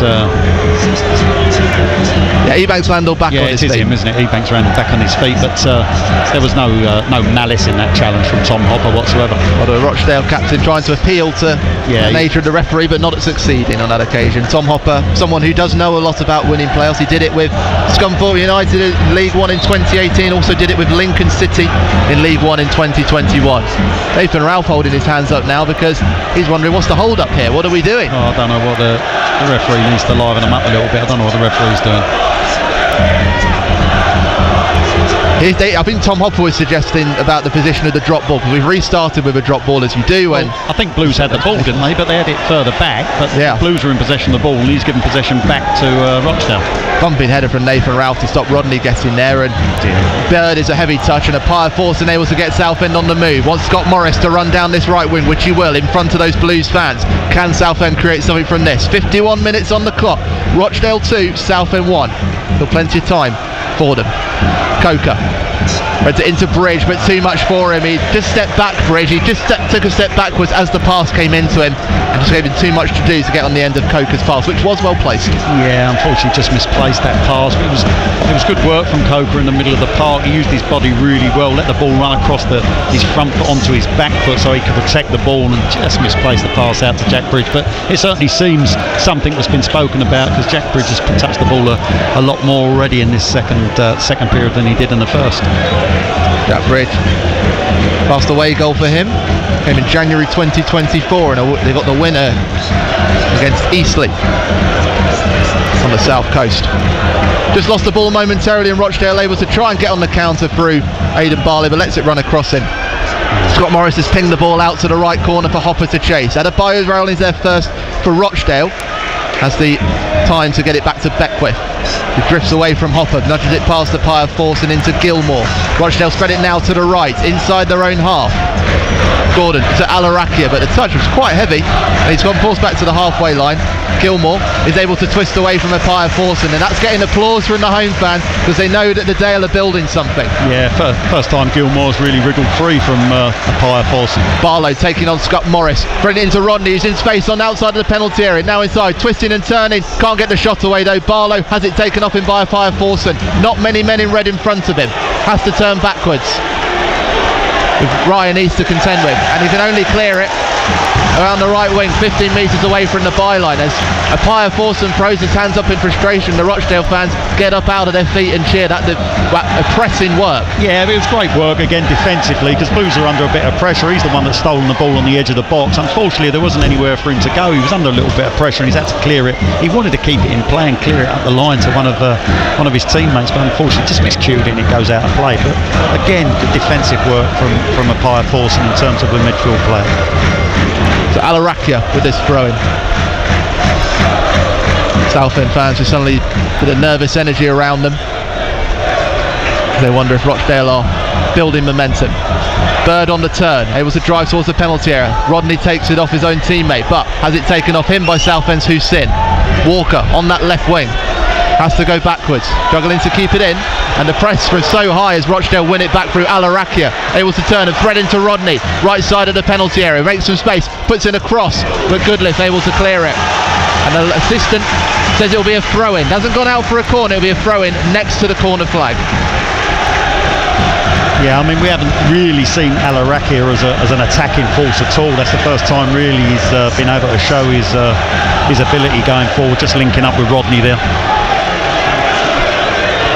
Options for him, Rodney, deeper inside the field. East on the edge of the right side of the penalty area. Gordon drifting in, will come to him as he comes into the penalty area. He's gone down, and the referee has pointed to the penalty spot. Kieran Gordon had drifted into the penalty area on that right side. Looks like Walker was the one who took a little nibble at his heels, and the referee has no hesitation in pointing to the spot, and Rochdale with a chance to add a third to their tally. Glenn. It's disappointing, isn't it? I mean, the referee's right on the spot. We don't get the luxury of being able to see it again on a replay, but the ball's loose, and it looks like Josh Walker's just hung a foot in there and it's caught him. The referee's pointed to the spot straight away, and it does give Rodney the opportunity to give Rochdale a 3-1 lead.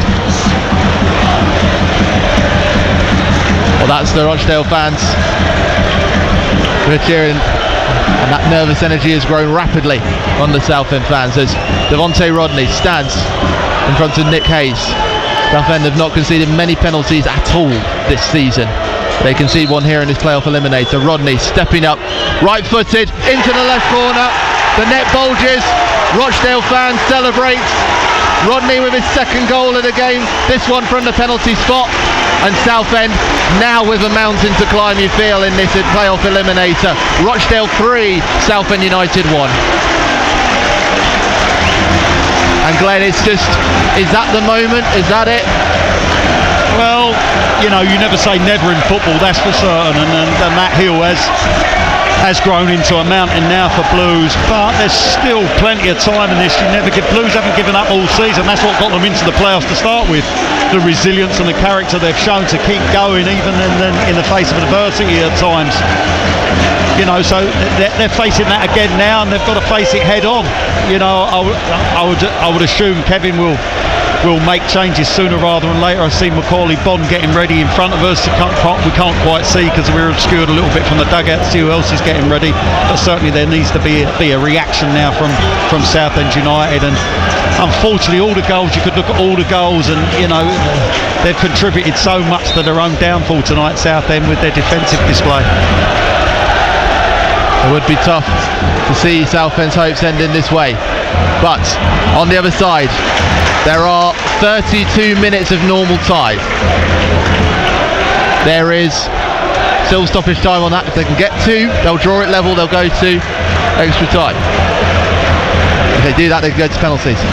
It's still something for Southend United to fight for in this 2024-25 season. Definitely Bon and Parallon are ready to, by the looks of it, in front of us. Just see Leon Parallon's head just coming up above the dugout. Now Rochdale on the attack again down this left side. Barlow with space going up against Scott Morris, cuts inside, gives it to Gilmore who shoots, but Hayes is down to his right to stop him from going into the left corner. You just feel like the wind has gone a little bit from those Southend sails as they allowed Rochdale to come onto them with that attack, but this time Hayes stopped the ball hitting the back of the net. Yeah, of course they've got to compose themselves against Southend. They'll have their tails up without a shadow of a doubt. Rochdale and Blues have just got to compose themselves again and get their heads back on, concentrate. Darren Curry's just saying there, just calm down. There's plenty of time to go. Just looking back at the penalty incident, it was Noor Hussein who got the tackle in on Kyron Gordon and Josh Walker. But just a late tackle, running in, couldn't quite get to the ball first. Ralph heading it forwards. We know in the penalty area you've got to be certain if you're going to make a challenge in the penalty area, Warren, you've got to be certain you're going to win the ball. As the referee misses a free kick on Josh Walker as he flicks the ball on, spins to centre half, gets caught by the centre half, but the referee waves it away. Rochdale 3, Southend 1 here on BBC Essex Sport.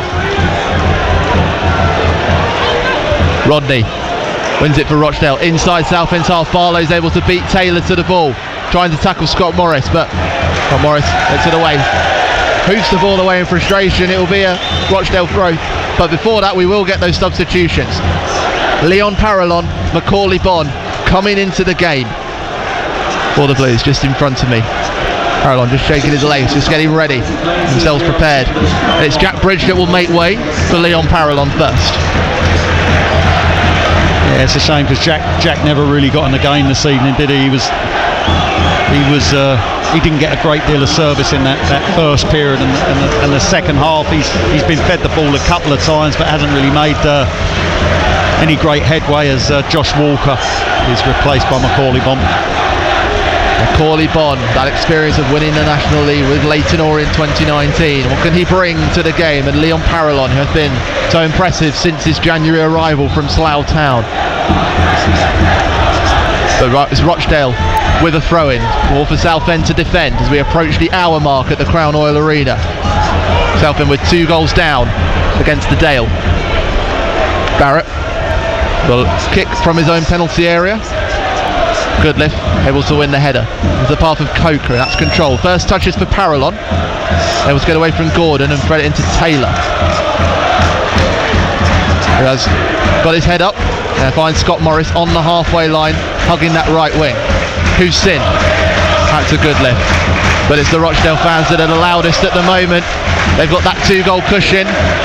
They've got their sights set on Forest Green Rovers in that playoff semi-final next Wednesday. But Southend still in possession. Scott Morris trying to whip it into the penalty area, but can't beat Beckwith with his cross from a deep position, Glenn. But it doesn't get a throw-in for the Blues. Yeah, but that's been a feature of tonight. The fact that Gus Scott Morris, when he has had the opportunity, he's tried to whip that ball in that area where you got the defenders and the attackers all running towards their own goal, and he tried to do it again on that occasion. Cut out of the near post. Opportunity from a long throw again, though.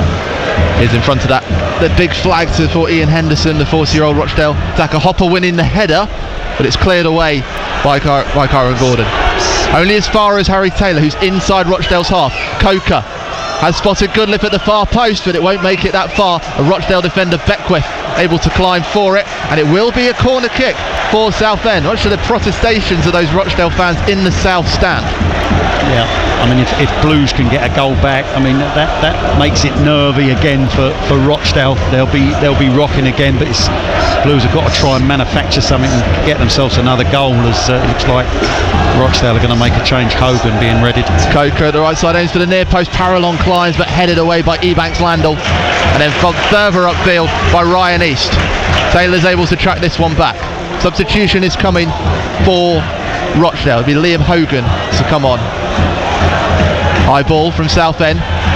Hopper and Ebanks Landell both climb for it. Balls to Bond inside the penalty area. Gets the volley away, but it's over the crossbar. The referee has gone back anyway. I think he calls a stop to play because Hopper has stayed down. Yeah, Tom Hopper just got one in the face. It's been a battle, isn't it, between Hopper and Ethan Banks Landell. Prepare the first substitution for the home side. Liam Hogan, who was the scorer of the equaliser for Southend at Roots Hall, the own goal coming off of Macaulay Bond's cross. Yeah, it's going to be interesting to see tactically what he does here, McNulty. Whether he's going to stick or twist. Looks like number 7 on the board. That would be Taran Alarakia. Yeah, so that means he's going to take off a more attack-minded player and put on a more defensive-minded player in Hogan. It's coming 63 minutes into the game. We'll see how it changes things. Alarakia stand people on their feet all around us. The former Malden and Tiptree man, Averley man, Colchester United man, makes way for Liam Hogan, who's won promotion from the National League twice. Did it once with Stockport County in 2022 and did it with Salford City in 2019 through the playoffs. Yep, so Hogan has sent Adebayo rolling to right back, and it looks like Beckwith's gone out to left wing back. That's Gordon's on the right. Yeah. Ebanks Landell and Hogan in the middle with Beckwith on it. Adebayo Rowling stays on the right. Yeah. Barlow's been the one that's pushed out left with Easton Gilmore in the middle. No, that's Beckwith out left. Beckwith is on the left back, yeah. Yeah, left back, yeah. Barlow's attacking Adebayo, left, I should say, yeah. Adebayo is coming back out to the right hand side because he'd switched to the left. So they've got 5 defenders, proper defenders there now, so he's tried to shore things up a little bit more. Taylor's pass backwards to Nick Hayes had a little bit of misplacement on it, and it's forced Hayes to do a bit of juggling under pressure from Bird. Goodliff has to give it to Ralph. Rochdale suddenly piling on the pressure, and Taylor with the clearance cannot get very far.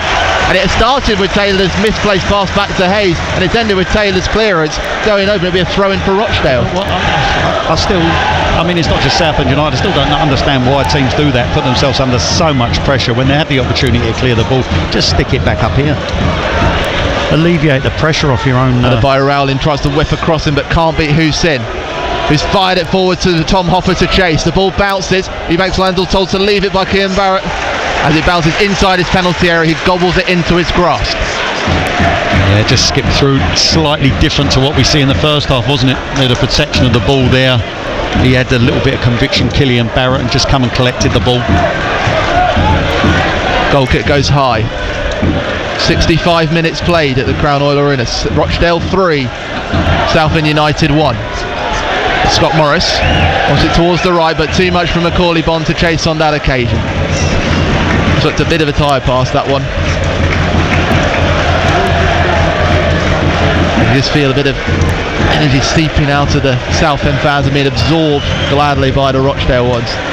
This Crown Oil Arena is lit up now in the floodlights as darkness starts to have its hold on the landscape around us. His first action of Liam Hogan was to put a throw in from that left side, but all of it has resulted really in a misplacement, and it's a free kick for Southend just inside Rochdale's half on that right wing. Fans protesting against Aidan Barlow because he pushed the ball backwards, and that's the first yellow card of the game after 65 minutes.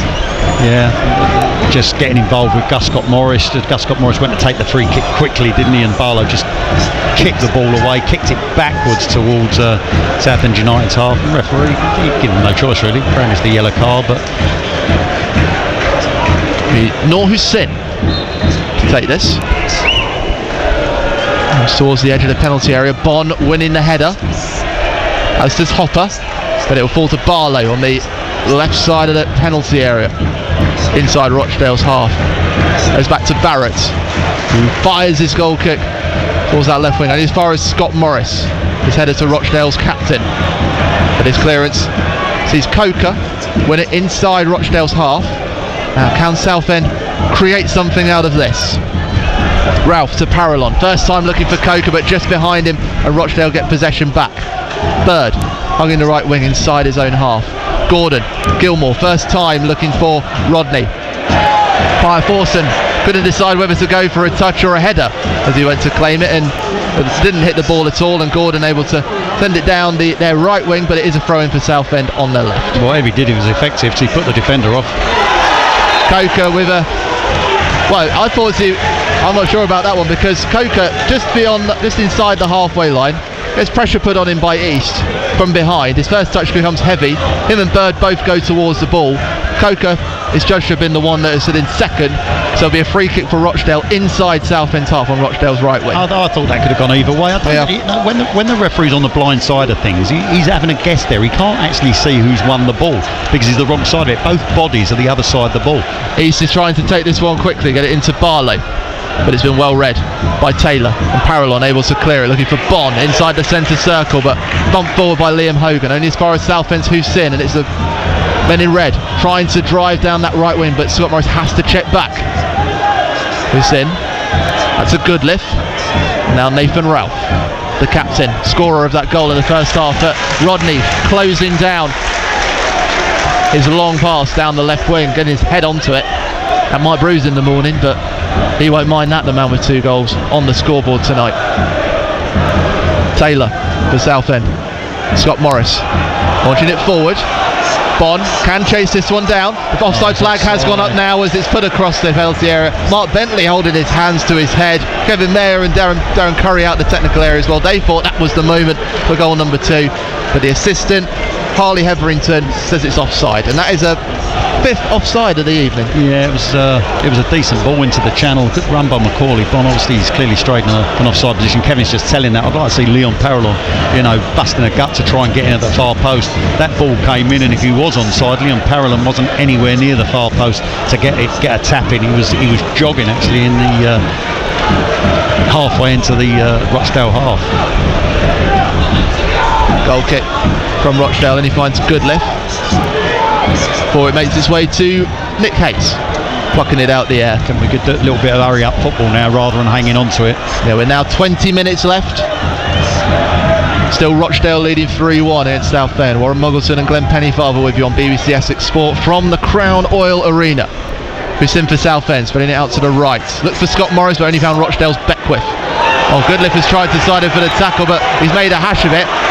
He's judged to have caught Bird as well. Both of them missed the ball as it was headed back towards them by Beckwith. Bird's the one who stayed down. Ken Goodliff slammed the ground in frustration. I don't know what the referee... Well, maybe it's just a word for this one, Glenn. Well, both of them are challenged for the ball. They've both missed the ball completely. The ball's just run. It hasn't deviated off its line, and the referee gives a free kick to Rochdale. I don't know. Ben Goodliff's arguing the point. Bird throws himself on the ground, which he's done on a number of occasions this evening. You have to say that. Funnily enough, he's up on his feet now and away. Substitution for Rochdale. We'll see Aidan Barlow make way for Ian Henderson, the oldest current player in the National League. He's now 40 years, 3 months and 21 days. Shouldn't Barlow be going off on the other side of the pitch? Barlow's walked all the way from the other side of the pitch. Yeah. And he's still on the pitch. And they haven't said nothing to the officials. Is that the same rule in the National League? I'm assuming it is. I'd assume so. But clearly not being enforced in this scenario. It's Henderson, who has a flag in the west wing, a huge flag that says Rochdale loves you more than you will know. Wearing number 40, the 40-year-old comes into the game. Man who, again, another one recognisable to Colchester United fans, spent 3 years there, 130 appearances, 26 goals.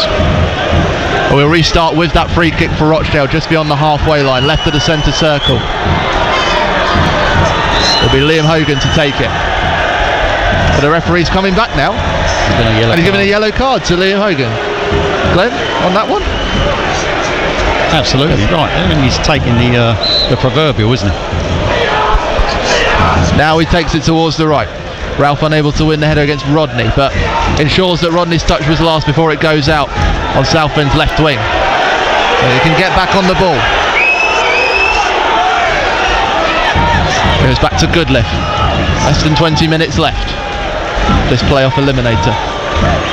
The Southend playing it across their defensive line, trying to find a way through. Now Coker, as Rodney chasing him. It is into Rochdale's half. Parallon, space to turn, and has spotted Scott Morris on the right wing. Lifts it towards the top scorer for the Blues. Morris checks back, has Taylor. Has it into Bonn. He's spending most of his time on the right wing at the moment, Glenn. As the pass makes its way back. Rochdale trying to counter again. Southend with only two back. It's Jay Bird driving from this left side of the penalty area. A couple of step overs. Can't get past Taylor though. They both go down in a heap, but the referee says nothing given on that one, nor Hussein winning it back for Southend. But that looked too easy though for Rochdale. Yeah, Bird on the floor again. High ball from the right. Goes as far as the Rochdale goalkeeper Killian Barrett. Darren Curry and Kevin Mayer calling Charlie Kendall back. It looks like Cav Miley will also be coming into the fray as well. Yes, let's see, we're certainly Charlie Kendall. See what they can do. Yeah, Charlie Kendall getting ready to come on. Ball bounces from the goal kick, goes all the way to Nick Hayes. It didn't look like he was coming for that one, Nick Hayes, did he? No. It was kind of reaction after it had bounced. He should be dictating what's going on there. Goodliff has just been looking at it. He thought there was a pass straight through the middle. He's looked up to the heavens in frustration. Nick Hayes hasn't quite been there, but Hayes has been able to find Bonn. Hopper taking the ball into the corner, wins it from Hogan, pushes it out to Bonn. Now Hussein outside the penalty area, puts the cross in for Nathan Ralph, but headed away. Parallon onto the loose ends, gets it back from Coker, finds some space for him as well. Now Hussein, Southend inside Rochdale's final third, looking to get a second goal on the scoreboard here. Parallon with the cross, there's a header, there's a save as well, but there's a follow-up, and there is a goal for Southend back. No offside flag this time.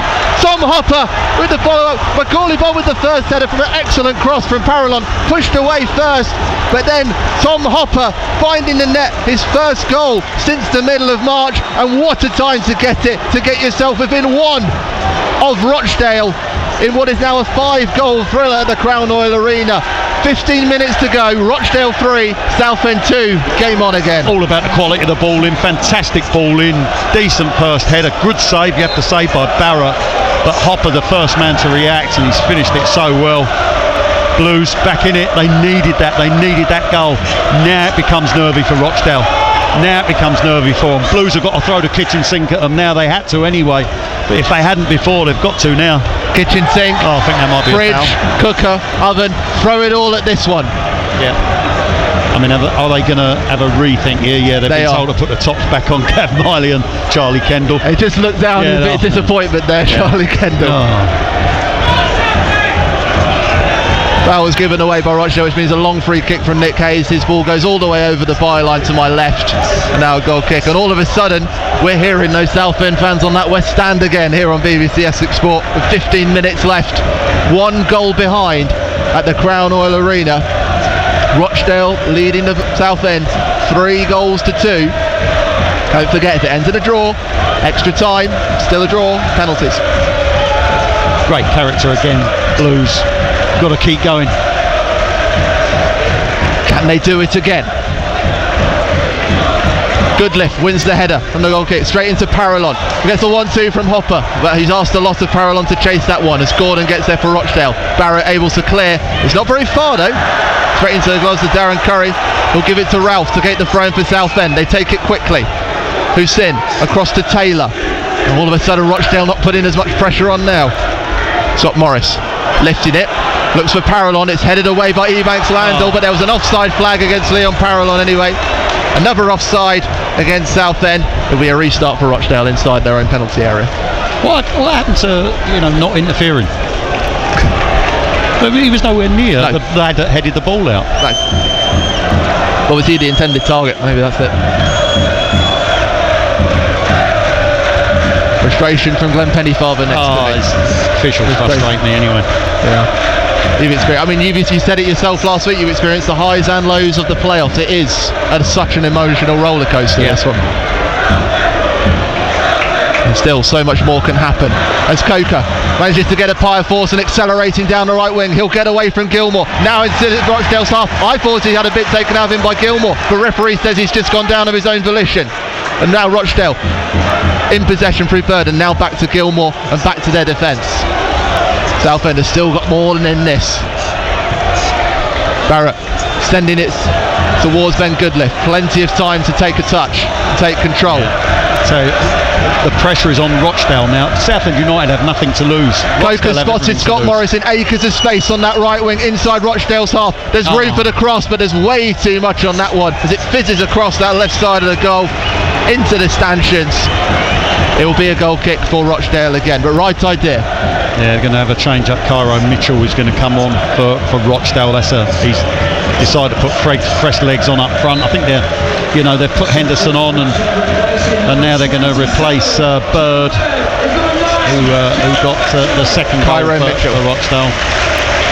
Fresh legs up front for Rochdale. Yeah, certainly a good man to bring on. 19 goals in 50 games this season for Cairo Mitchell. Has scored here against Southend before, back in September 2023 in a 2-2 draw.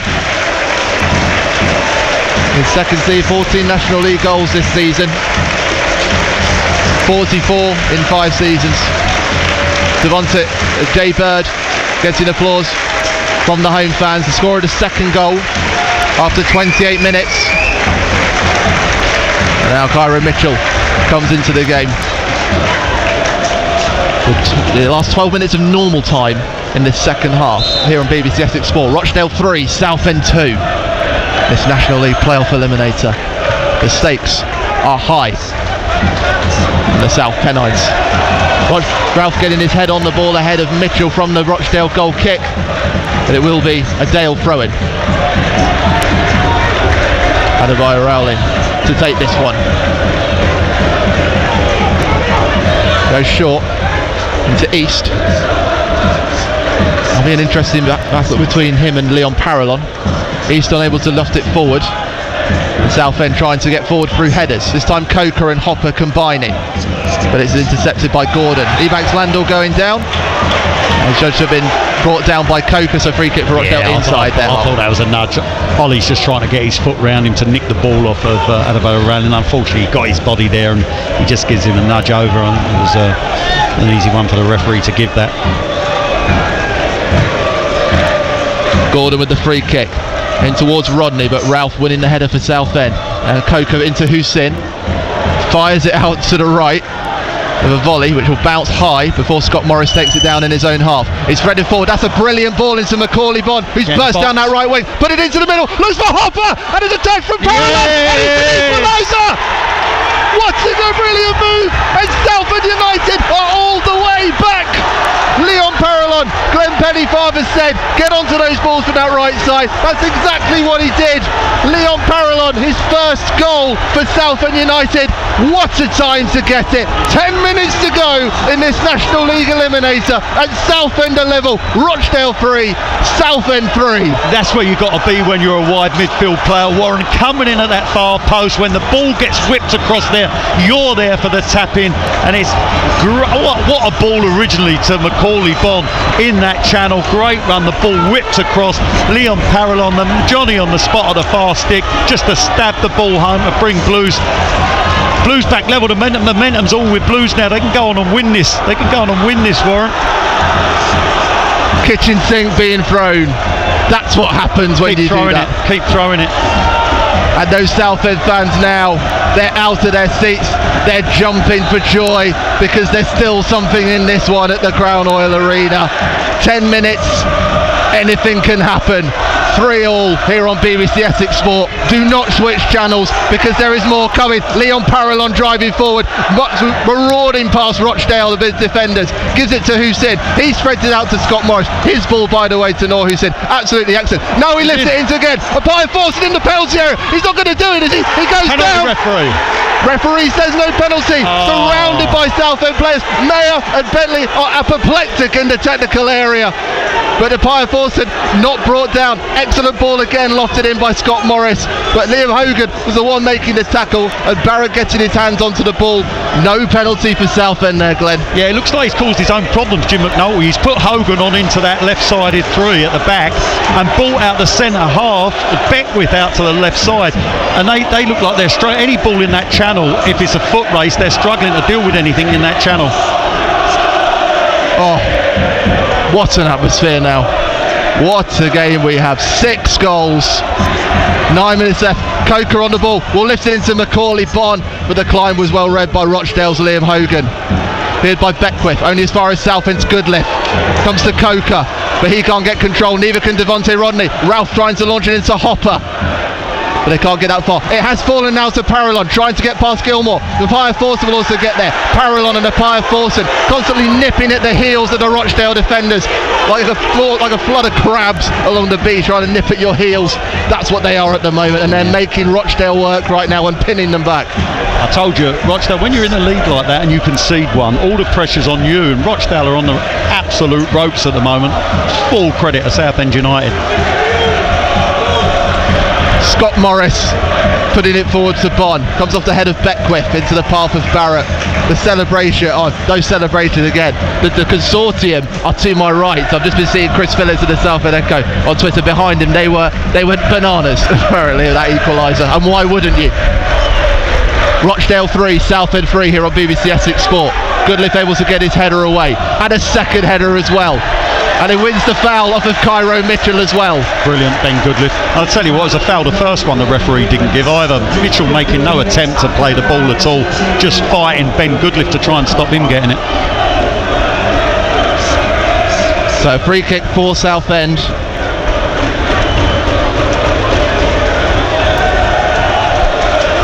Hayes to take this one. No Southend players attacking that. Hussein trying to nudge it forward, but cleared away by Cairo Gordon. Oh, Southend, they have got full throttle at the moment. But Rochdale able to clear it. Ralph sending it back. Taylor and Goodliff exchanging. 5,560 in attendance. 1,113 Southend travelling fans at the Crown Oil Arena, and what an atmosphere they've made. It's a National League Coliseum of what has been a gladiatorial battle, and what could continue if it stays like this. This is Beckwith trying to give it to Henderson, but Taylor's read it well. He keeps it in. Now Scott Morris able to turn, lofting it in. A Pia Forson again has had the acceleration on Ebanks Landell. His touch will go back to Bonn. He gives it to Pia Forson. He can put a cross in from the right side. Can they get this one? It takes a deflection though off of Gilmore. It's a corner kick for Southend. They're still fighting for this win. Brilliant again. And Macaulay Bonn, he is a clever footballer, Macaulay Bonn. He's been around the block, he's seen it, he's done it, and his movement at the moment is causing Hogan and Beckwith all sorts of problems. The Southend kit man can't look, he's outside the technical area, just in front of us down the tunnel. Coker with his corner kick from the right side. Hogan clears it away. Will fall to a Pia Forson, creates some space. Drifts towards the left. He's actually fancied a shot, but it lands on the roof of the net, and it is a goal kick. Yeah, I think that might have been a cross, but it might well have been. He completely miscued, unfortunately. He had nowhere else to go. Keenan Pia Forson, he was left on his own. He knew he had to do something and just tried to stand the ball up at the back post, miscued, and it goes over the top of the crossbar. Kevin Mayer prowling nervously on the edge of the technical area. Darren Curry just outside of it. He knows all about taking teams to the playoffs. He did it with Barnet in 2020. Couldn't quite get them to the final, took them as far as the semi-final. Ball is lofted into the penalty area. Looks for Rodney, but Ralph with a vital headed clearance over the byline. It was lofted over, and it will be a corner kick. Devontae Rodney was in acres of space inside the penalty area, but Nathan Ralph just getting that extra burst to put his head onto the ball before Rodney could get there. It's a corner kick to Rochdale. 4 minutes of normal time. Rochdale 3, Southend 3 on BBC Essex Sports. Yeah, vital header, wasn't it, from Nathan Ralph. The ball was just played forward, lofted in the Blues penalty area, and it bounced once and it bounced high. It looked like it skipped beyond Nathan Ralph, but he's dived at full length to head it away from the advancing Rodney. Still under a little bit of pressure, Blues, from this corner. Great defending from Nathan Ralph. The first corner kick of the game for Rochdale, with 4 minutes of normal time left. It'll be Ryan East to take it. It'll be left-footed. He'll swing towards the goal. There's a key header from Henderson, and there's a follow-up from Rodney. It's still alive from Ebanks Landell. And Hogan, he'll push it back to... Oh, there's a shot. There's a follow-up. There's another block on the line from Ben Goodliffe. It was Sam Beckwith. 2 attempts on goal. Both blocked. Gonna be the second corner kick. Yeah, wonderful defending from Blues, putting their bodies on the line. Didn't see who blocked the first one. A couple of great strikes, you have to say that, from the players of Rochdale. It was Ben Goodliffe that blocked the last one on the goal line, but fantastic defending from Southend United. What a game. What a game. Those are the first 2 shots on target, first 2 shots of this second half as well from Rochdale. Outside of set pieces, of course, that's a penalty kick. So take 2 from the corner. Congregation of players at the far post, probably about... Comes in from the right, aims for that far one. Players down inside the penalty area, cleared away by Hussein. Now Parallon's going to chase this one down. Corey Gordon will definitely get there first, with Southend defending valiantly on 2 corner kicks. Beckwith, the man with those 2 drives from outside the penalty area to try and break through, wasn't able to do so, thanks to the work of those men in red defending. Scott Morris heading it forwards. Hogan has it taken off him by Hussein, but only as far as Ebanks Landell. Rodney back into the path. Ebanks Landell, idle fall out to Corin Mitchell inside the penalty area, twisting and turning, gets his shot away, but once again the man mountain Ben Goodliffe getting in the way. But Hussein gives it away. Rochdale again on the charge. They've got 4 in the penalty area. Gilmore tries to get there. Him and Taylor slide for the ball. Referee says corner kick. 100 seconds left of normal time. Every single Rochdale fan up on their feet for this 3rd corner kick, this time from the left side. Oh, Glenn, they've got to defend it again. Yeah, they've done the offensive work, now they've got to do the defensive work. 90 seconds of normal time, 3-all. What a scene this is. Corner kick again will come from East again. They've all congregated together. 14 players, 7 on 7 at the far post. And towards the near post this time and thumped away by Southend. Parallon's able to stay on his feet. He'll get room to turn. Coker's also made a run. Parallon keeping his composure and goes back to Scott Morris into the last minute of normal time. Southend on the ball. They'll launch it forward. He looks for Macaulay Bond. Can't quite win the header on that occasion. Lets it run across to Gilmore, who gives it back to Barrett. Rochdale having to kick this one out. Aiming for Mitchell, who does get a header onto it, but no attacking Rochdale players in front of him. Scott Morris again trying to whip those balls in. Macaulay Bond, he is onside, but the ball just trickles out on that right wing. Couldn't balance on the tightrope of the wing. And it'll be a throw in. Such a shame, because that was the sort of ball that got Macaulay Bond in last time. He's so clever. Macaulay Bond just drags Beckwith underneath and just spins him behind. And as long as the ball's put into a good area, but he's always going to beat Beckwith. The ball is just clever. He just shows him his body. Beckwith thinks he's coming forward, and all he does is spin him behind Macaulay Bond. Pia Forson has won the ball for Southend inside the final third. He gets it back from Tom Hopper, creating room for the cross. Is it back to Scott Morris, who has to check back, and Macaulay Bond's behind him. He'll whip across, look for the bar post, but he can't get a header onto it. There's a man in a heap. It's Ollie Coker, who was at the left post. Another brilliant ball from Macaulay Bond, that far post, but Coker couldn't quite get the accuracy onto it, and it goes across the byline for a goal kick. 6 minutes of stoppage time are announced. 6 more minutes of this, Glenn. Devontae Rodney given man of the match for Rochdale. Firstly, right now for Southend, Keenan the Pia Forson for me right now. Keenan the Pia Forson's been immense this evening. All is play forward again for Southend. Clearing header finds its way to Macaulay Bond. Kyron Gordon doesn't quite get the header right. Keeps the composure. We get it back. Henderson has barely had a touch of the ball. He's barely had room to have a touch of the ball, but he gets a foul off of Scott Morris inside the centre circle. Played it quickly.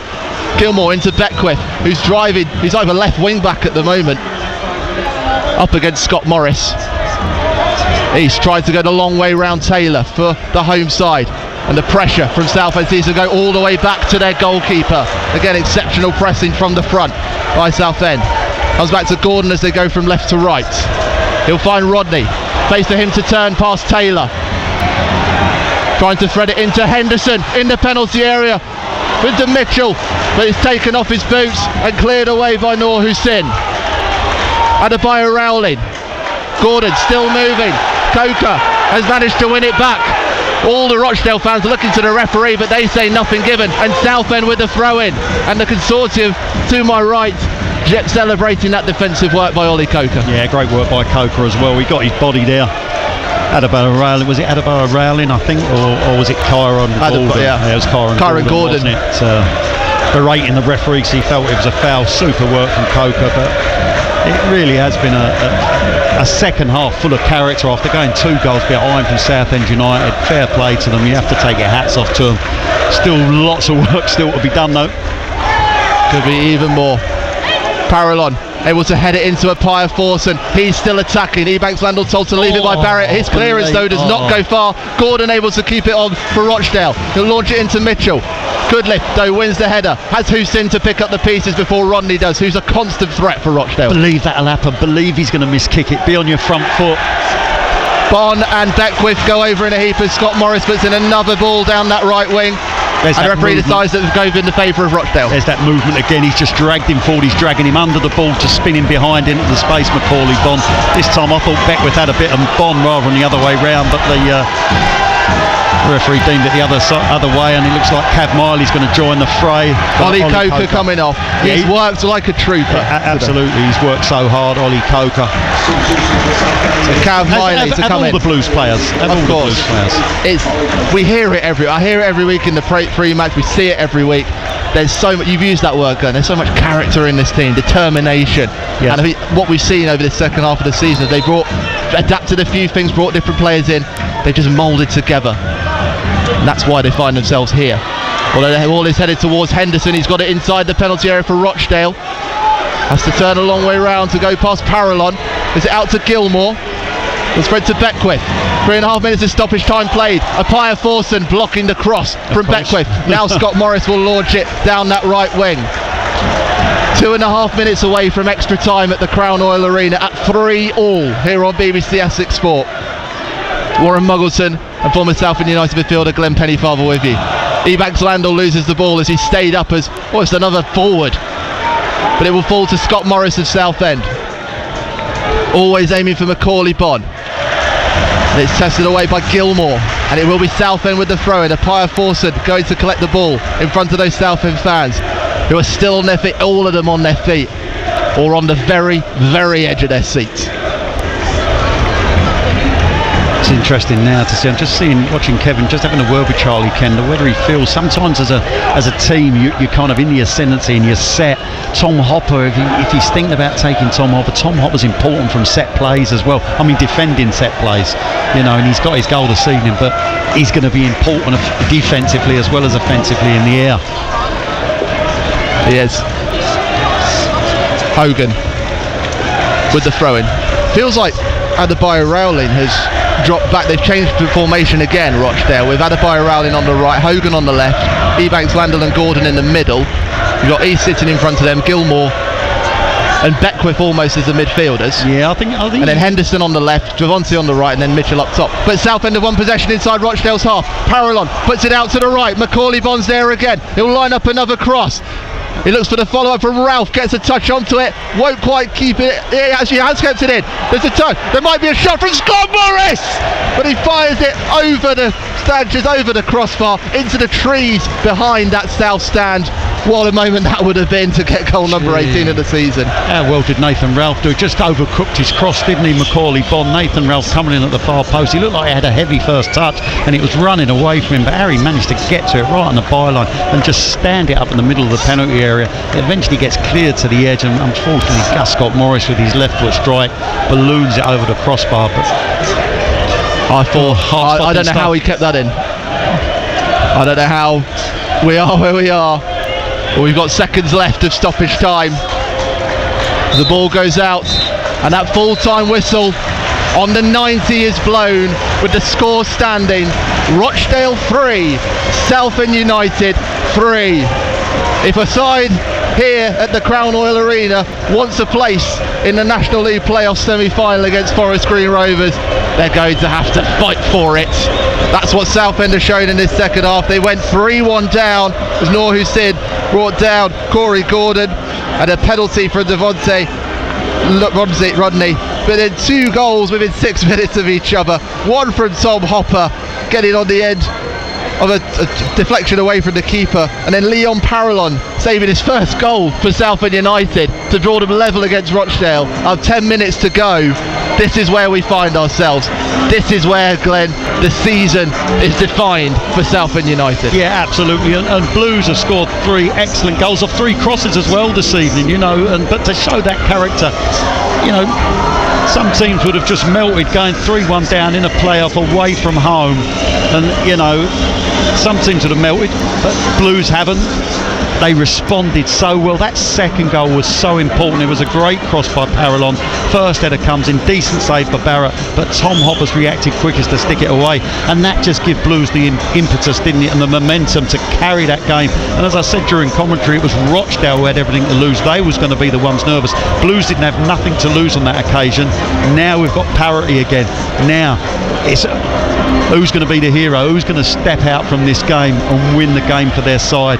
It's going to be a heck of a 30 minutes.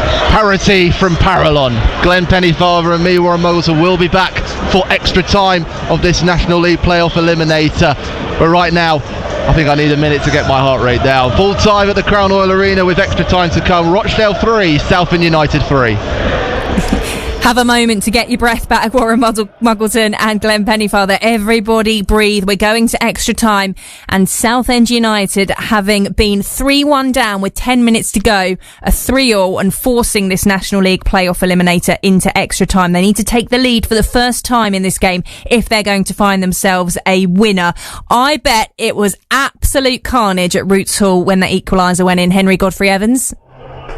Well, it was, to say the least, Victoria. I'm happy to give Warren a moment, but I think I might need a few after this, because I mean, who wouldn't be a football fan? I wonder how many people in the crowd today aren't football fans. Maybe you couldn't leave the kids at home, a partner coming to support another, but I think a few people have been converted tonight, because I'll admit I lost hope, and I think a lot of the crowd did. You could hear a pin drop at times in this game, but absolutely incredible scenes, limbs and an audio level that I haven't heard anything higher than that. Henry, thank you very much. We'll get full reaction from those fans watching on the screens at Roots Hall here in Essex once we get to the end of the game, whenever it might be that we get there. Nemo says, what a performance in the second half, 3-1 down with the spirit to come back, all to play for in extra time. Well, if there's one thing we've seen from this Southend United team, whether it's this season or the previous couple of seasons, it's that they are never down and out, whether that's on the pitch or off the pitch. So let's see what they can come back with in this 30 minutes of extra time in the National League playoff eliminator. Rochdale 3, Southend United 3. Let's rejoin Warren and Glenn. Thank you very much, Victoria. Darkness has descended across the South Pennines, but the floodlights are still shining, the fans are still out of their seats and singing, and tensions are still high at the Crown Oil Arena as we go into extra time of this National League playoff eliminator. We Southend to get us started through Keenan Appiah-Force and referee Andrew Humphreys. We'll get that started. Southend in all red, playing from left to right. Rochdale in dark blue shirts, black shorts and dark blue socks, playing from right to left. Hopper trying to get Bon and Appiah-Force straight in, but Ebanks Landell able to clear away. How good's Macaulay Bond been since he's been on? Wow. He's been excellent The since cross, he's been on. that second, the third goal, absolutely superb. To describe it again, Scott Morris on a stamp, if you like, into the path of Macaulay Bond with that whip ball down that right wing. Macaulay Bond timing his run perfectly, and then he had Hopper and Parallon running into the box. We said it time and time again, Glenn, this season. That's what they've needed, and that's what they're doing here. I think we knew players would come on and make an impact this evening, and certainly Bond and Parallon have done that. You know, and hopefully they're going to make even bigger impact in the extra time. Well, now maybe they can. Southend trying to put pressure on the Rochdale defence. They've had to go all the way back to their keeper, Killian Barrett. Ball bounces twice, and Scott Morris has to head it back into the path of Hayes. That's more like it from the defence. You're listening to BBC Essex Sport. Me, Warren Muggleton, and former Southend United midfielder Glenn Pennyfather. Kyle Forson can't quite get it under control. It's a fourth throw-in forced out of him by Liam Hogan. One of only 2 substitutes for Rochdale in this game. And you looked at the two teams playing at full time.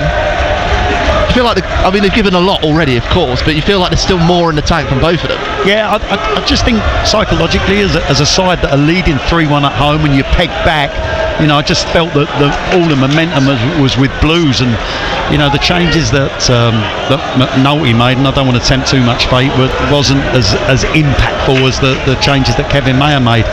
As Blues fans in full voice over on that far side. The threaded ball from Gordon is very clever into Adebayo Rowling, who whip across it. It takes a deflection off of Nathan Ralph, and it will be a corner kick for Rochdale on that right corner. This 2 minutes into this first period of extra time. No golden goals. Of course, we've had that before in National League playoffs. Let's go all the way back a silver goal to 2003 when Doncaster Rovers beat Dagenham and Redbridge on a golden goal at the Britannia Stadium. Corner play towards the near post. There's a header across, but it's just way wide of Nick Hayes' goal, just very off the top of the head, and it goes out for a goal kick. Silver goal. Yeah, didn't they have a silver goal at some stage? I don't know. No, the only time they've ever used, as I say, that playoff final between Doncaster Rovers and Dagenham and Redbridge, 2003, Doncaster getting the golden goal in extra time. It was all to do with a half as well or something, wasn't it? You know, if it happened in the first half, it counted, or it didn't count, or I don't know, whatever it was. Sounds far too complicated. Yeah. Thank goodness they got rid of that. They'd just rather go for the emotional torture instead. Yeah. You know, this game has been played at such a high tempo with no quarter asked, no quarter given, isn't it, from both sides, and you know, you wonder when these players are going to run out of energy, but they don't seem to be at the moment. No. I look at Appiah Force and he looks as fresh as the time he came on. We should mention Cav Miley has been brought on. As I say, that was Ollie Coker, who he replaced in the 3rd minute of stoppage time. So 3 substitutions made by Southend. Nor looks like he's limping a little bit as well. He did have a knock, didn't he? Scott Morris launching a throw in from the right. Macaulay Bond heading, but can't get it far. It is cleared by Rochdale and as far as Hussein.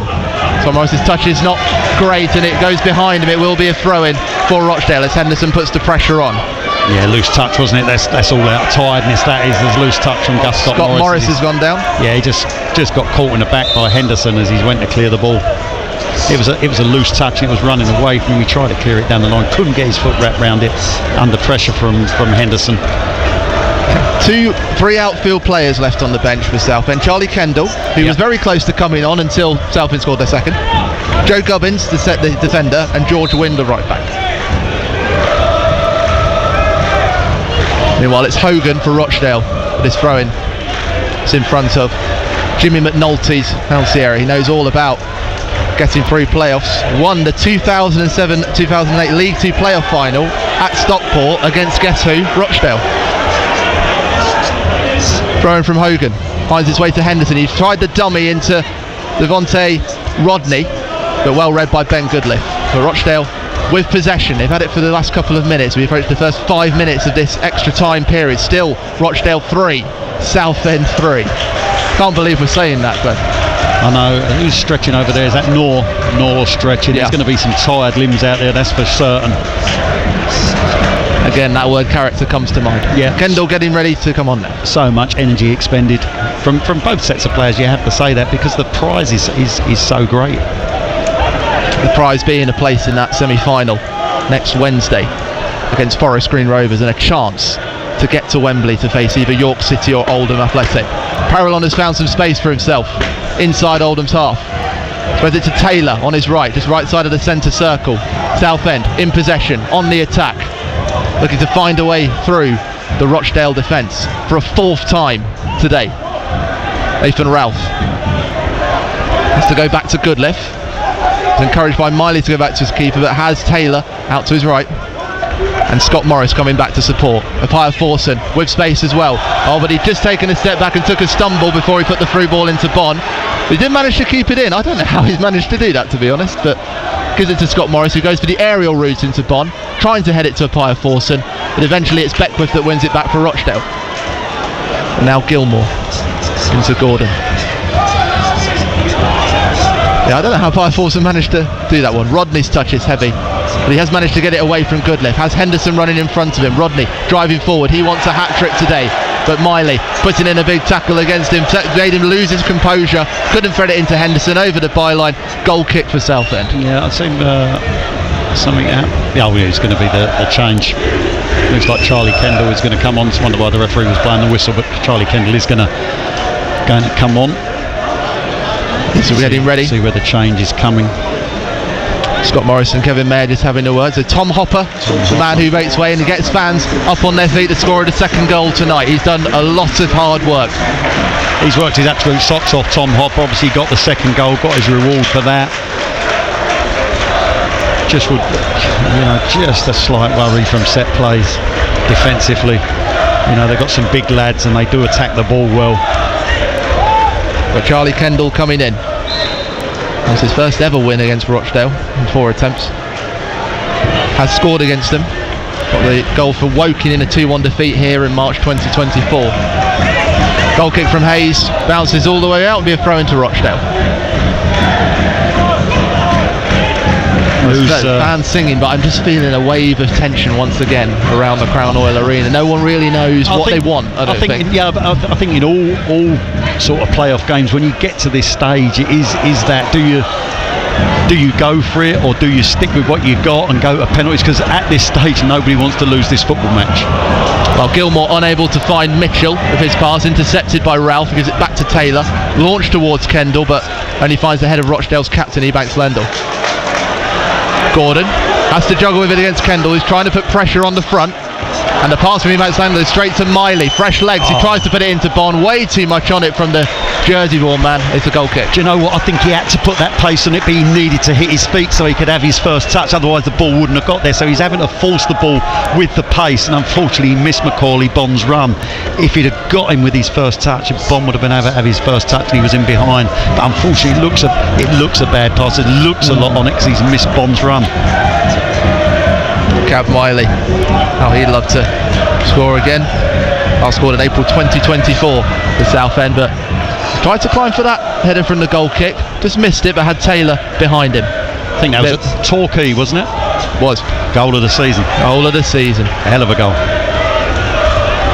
And again, it's funny to think, Southend technically finished in playoff places 2 seasons in a row in the National League, but the 10-point deduction last season saw them miss out on it. Ball is put forward again. Bon is still onside. He can challenge for the ball. He's managed to do that against Hogan in the penalty area. Room for the shot! Straight at the goalkeeper. It will fall back to him as it's punched away by Barrett. Has Scott Morris with the supporting run. Apaya Forson inside. Able to cross, but comes off the back of Gilmore, and it will be a corner kick.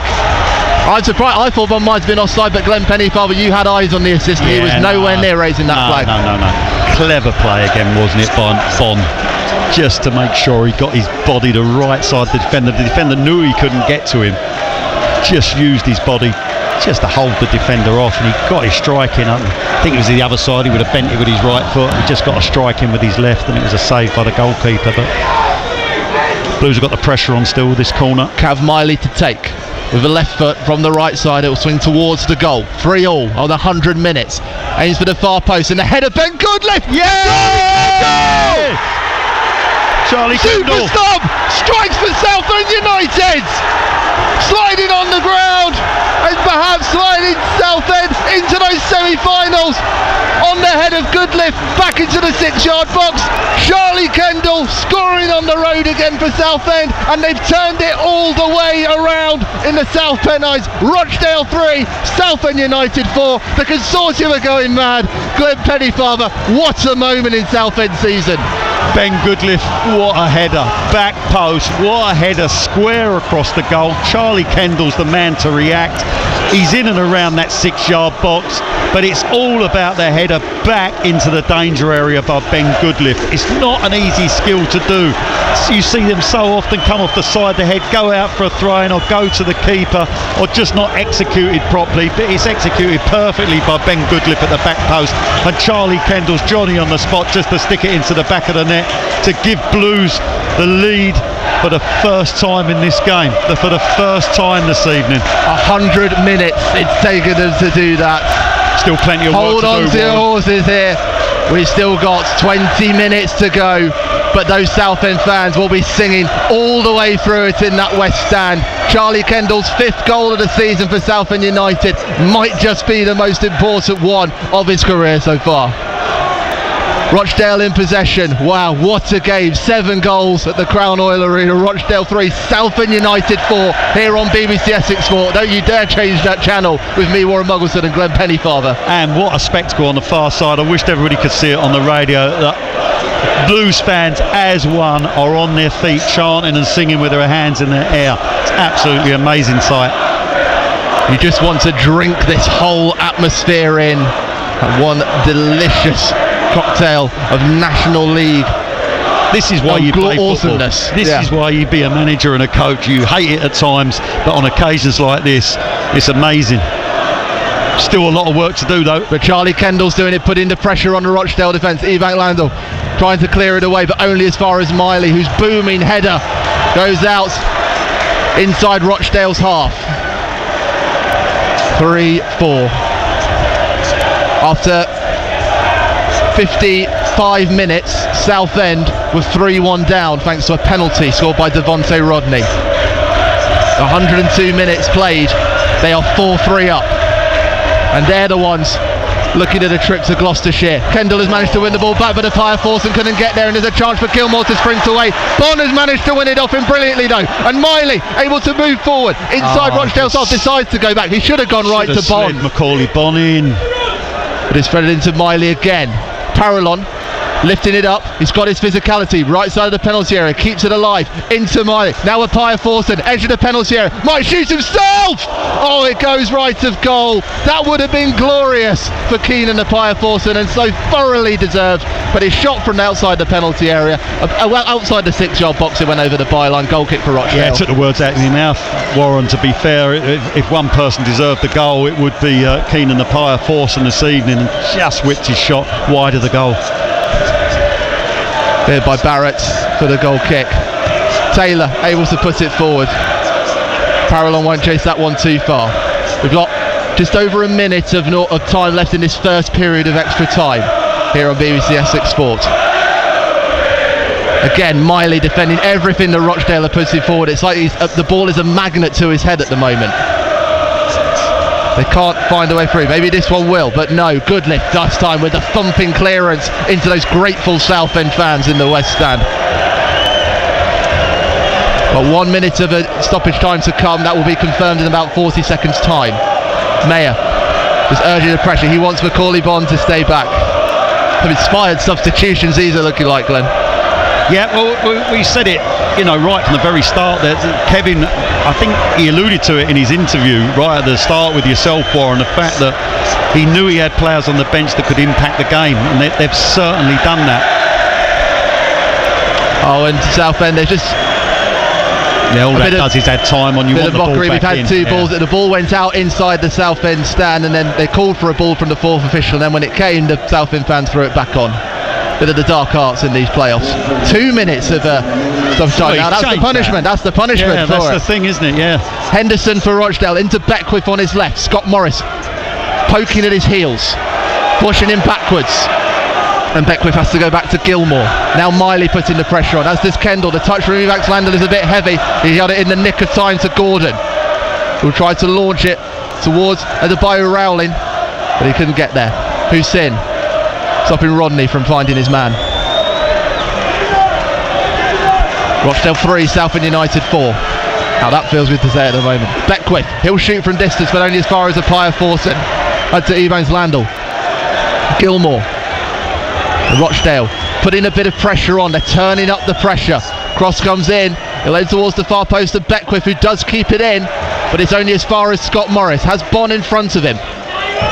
He'll decide to put some height on it, and has Kendall further up as well. Lovely flick with the back of the heel to get away from Ebanks Landell, but he eventually, the captain for Rochdale, eventually gets it. Bentley wants a throw in off of Hogan, and he does get it as well. And then he has a little laugh with the fourth official. That's probably the first time we've seen that moment between the two of them. Yeah, it's a laugh when it goes your way. It is, yeah, that's true. You'll know that. Yeah. Now Scott Morris is having a word as well with the fourth official, Stuart Morland. He won't mind that. There's plenty of time to eat away at. Scott Morris is throwing, aimed at Macaulay Bomb, but it will bounce straight out. Rochdale throwing, 5 metres away from the byline. Hogan to take this one. Hogan's taken a few steps as well before he takes it. Oh dear. All of a sudden those fans you can hear singing as a Beckwith can't keep it in and give away the throw-in. It's those Southend fans singing straight at the Rochdale Ultras at the left side of that north stand. And that is the end of this first period of extra time. 15 minutes at least. That's how far away Southend United are from the National League playoff semi-finals, thanks to a stoppage time header from Charlie Kendall, put on a plate for him by Ben Goodliff, the man mountain in the Southend defence. The loanee from Colchester United with a superb corner kick from Cav Miley. And as the fans get up to my feet, we'll be back for that second half. Let's take it back to Victoria Polly. Get in touch with her, please do. 81333 on text, 08000 321 333 on WhatsApp. We are 15 minutes away from one of the most extraordinary National League stories, in fact, English football stories of the season. Half time of extra time. Rochdale 3, Southend United 4. Well, 15 minutes to go then for Southend United. At BBC Essex Sport, if you want to get in touch with your thoughts, let me know. We'll be on air to get the reaction.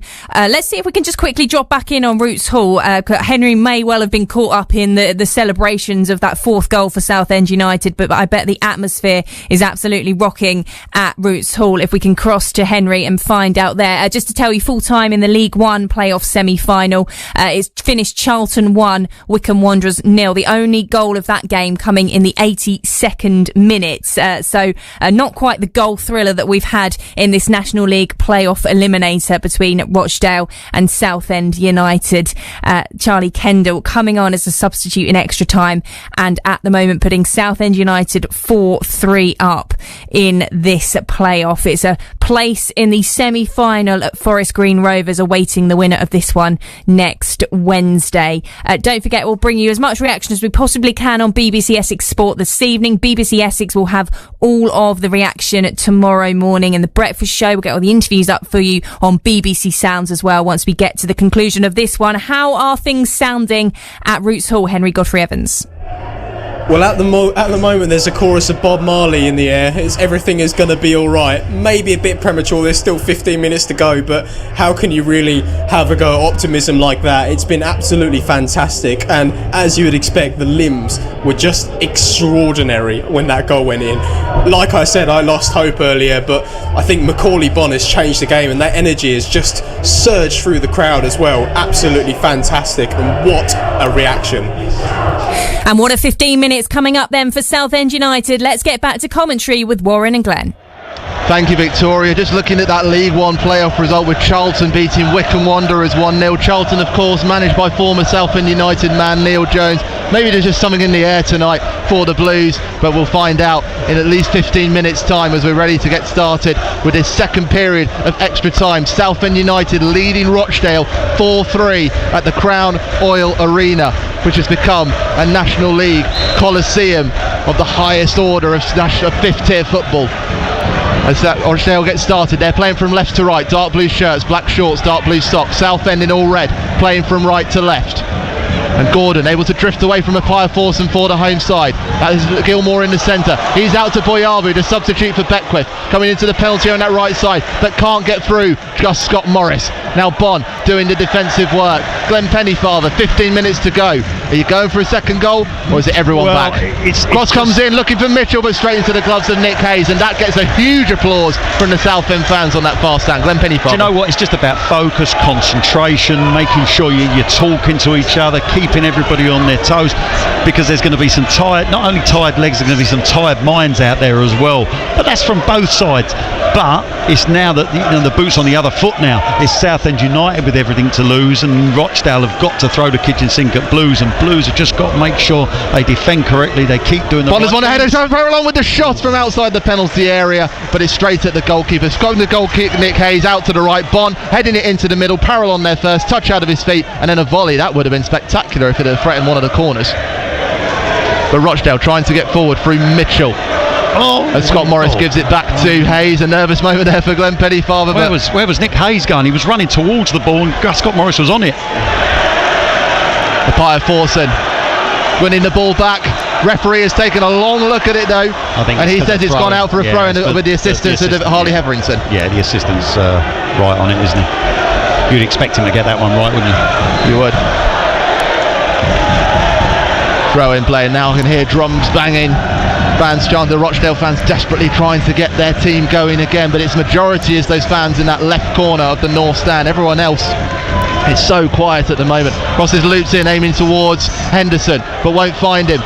Gilmore tries to keep it alive, only as far as Scott Morris, who will fire that forward. Hogan can't get it under control, and he's messed up the header. Well, takes a little strip, but no pressure from Macaulay Bon. He got lucky because he went to bring it down with his foot, completely missed it. In the end, he's able to just dive in and heading it back to his goalkeeper. Appiah Forson and Parallon able to stop East from getting near the ball. Parallon looping it towards Macaulay Bon, but too much on it. He does get an applause though. Parallon and Appiah Forson combining again to stop the Rochdale midfielders creating, and now East cramping up. Blues fans, amazing. Just listen to that. Let's just have a moment, listen to it. They know how close they are. 107 minutes played. Rochdale 3, Southend United 4 here on BBC Essex Sport. To me, Warren Muggleton, and former Southend United midfielder Glenn Pennyfather. How privileged we feel to be in the press box here for watching this unfold. Gordon for Rochdale, spinning out to the substitute Boyabu on his own on the left. Has an overlapping run from Adebayo Rowling. Takes the check. There will be another substitution coming for Rochdale. Boyabu towards the byline. Room for the cross. There's a shove from Rodney into Cav Miley, and it's out of frustration, and it will get the free kick. Miley gets the high fives from Goodley because his positional work was superb in that moment. Yeah, absolutely. I mean, he's had a mixed season, you would say, hasn't he? Unfortunately for Cav, he's had a stop-start season with his injuries. It's certainly the man of the moment there, making sure that Devontae Rodney couldn't get onto that one. Ryan East coming off, Charlie Weston coming on.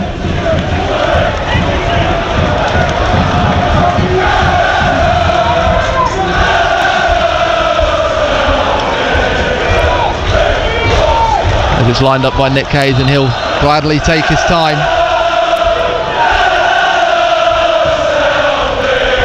And that's the Hey Jude adaptation for Southend United. Yeah. First time I've heard that actually. Well, Hey Jude, Beatles. Oh no, not the song, right, of course. Okay, no. Sorry. Much more musically well versed than that.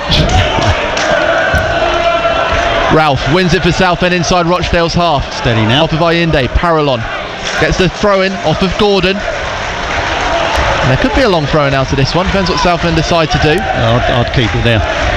This is where Ben Goodley, big voices, Harry Taylor, make sure everybody's organised in front of him, get people where you want them. making sure you're protecting everything. Ben Goodliff purveying everything from the halfway line. A line overlooking a savannah. All makes his way across from the throne, but Southend can't make anything of it, and Rochdale's Boyabu can counter down the left wing. He's got bodies bursting forward in Weston, the substitute, and Ayinde down the right. Decides to cut it back into Adebayo Rowling, a mistake which gets rapturously applauded by the Southend fans and Gus Scott-Morris. They got it all wrong then, the home side. Yeah, so did Southend down in this corner. You can't afford to give the ball away and let the counter come on the opposite side of the pitch, because Blues have overloaded the left-hand side. They've got to have a balance within their play now, so they're filling all areas, and Blues didn't. They'd overloaded this left-hand side. The ball got stolen off of them, and suddenly it's transferred the other way, and thankfully the Rochdale player just kicked it straight out of play, and now Gus Scott-Morris has thrown... Oh, Gus Scott-Morris has been thrown clever. Straight out. Yeah, he's thrown it straight out. He's been clever. 9.5 minutes to go of extra time. Rochdale 3, Southend United 4. I'm afraid so, Glenn. Oh my God. But I'll keep an eye on that clock, see if it starts moving any quicker. But I have a feeling, you said it last week, this could be the longest 9 minutes of the season. Oh, absolutely. Southend with that lead. Hussein taking under control before putting a high ball down the right. Hogan for Rochdale, clearing with his head. Back to Hussein. Right ball to Kendall. And now Papaya Forson with some space, nudging it into Bond, but there's an interception from Boyabu. Oh, leave the ball, get yourself back in the shape, Keenan Papaya Forson. Leave it, just get yourself back in. Trying to make a nuisance of himself. Joe Gubbins is being prepared to come on for Southend. Perhaps shutting up shop might be coming to mind for Kevin Mayer. The kick launched by Barrett of Rochdale. Taken under control by Henderson, who does well to bring Weston into the game, and now Ayinde is bursting down the right. Parallon in front of him. They'll have to take him on, nudges to the byline. There is a cross, but Parallon gets a big boot in the way, and an even bigger boot to clear it back, which gets a big round of applause as well from those fans. And Kevin, he says he's happy with the position of his players. Only Kendall is the one really putting the high press on. Everybody else staying back. Hussein and Miley together. Devontae Rodney. Let's make him play back. That's all right. Have Miley trying to put in a sliding tackle there to put the pressure on. Kendall up against Gilmore. Rochdale keep it in position through Adebayo Rowling, who's threaded it into Gilmore with the advancing run. He's cross look for Mitchell. It makes its way right across the penalty area. Ayinde will keep it alive in the right corner. Back to Gordon. There is space for the cross, but decides to check back. Has Weston. He'll put a cross in. Aims for the far post, but straight into the gloves of a grateful Nick Hayes. And the consortium again is on their feet to my right. And so is Kevin Mayers, one of his sons as well. And Kevin Mayer and Darren Curry keeping the coolest heads in the Crown Oil Arena in terms of those involved with Southend, I think. Yeah, we're going to. But we're a close second. Yeah, we're going to see Joe Gubbins replace Noor Hussein. I think he's been carrying a little knock for a while now. We see him getting some treatment, didn't we, at the end of normal time? But it looks like he's going to be replaced by Joe Gubbins. It will have been deserved. Gordon was faced to get his head up, decides to check inside Parallon, wants to get moving forward. Devontae Rodney, first time I've seen him inside his own half to come and pick up a ball. He wants to call a foul against Leon Parallon, and now the foul is given. Parallon had grabbed the left arm of Rodney as he was running forwards, and now Miley's trying to get into the head of Gordon, putting the ball away, and now Parallon's gone down as Gordon shoved him out the way. No, a little bit of silliness, but might as well keep their heads really and defend this next set piece. Parallon's going to get a yellow card for the pullback on Devante Rodney, which was correct. Rodney couldn't get away. He then played the ball short. It was a free kick. The ball then got pushed away, so there was a bit of pushing and shoving from both sides. But in the end, it's yellow card given. How it all concludes is Leon Parallon gets a yellow card from the referee. We're waiting for Noor Hussein. Make the substitution. I'm not sure the referees. See, he has heard it now. And Noor Hussein is making his way off, and he is coming over to the technical area. So the applause to Southend fans. Joe Gubbins will come on in his place, and John Gowles is trying to use the magic sponge on his shins at the back of his legs, but he's only got another 8 minutes or so out of him in this second period of extra time. I think his calves. He got a whack on the calf, didn't he? He's limping off. Noor Hussein, another one, has put a shift in, put a real shift in again this evening. Noor.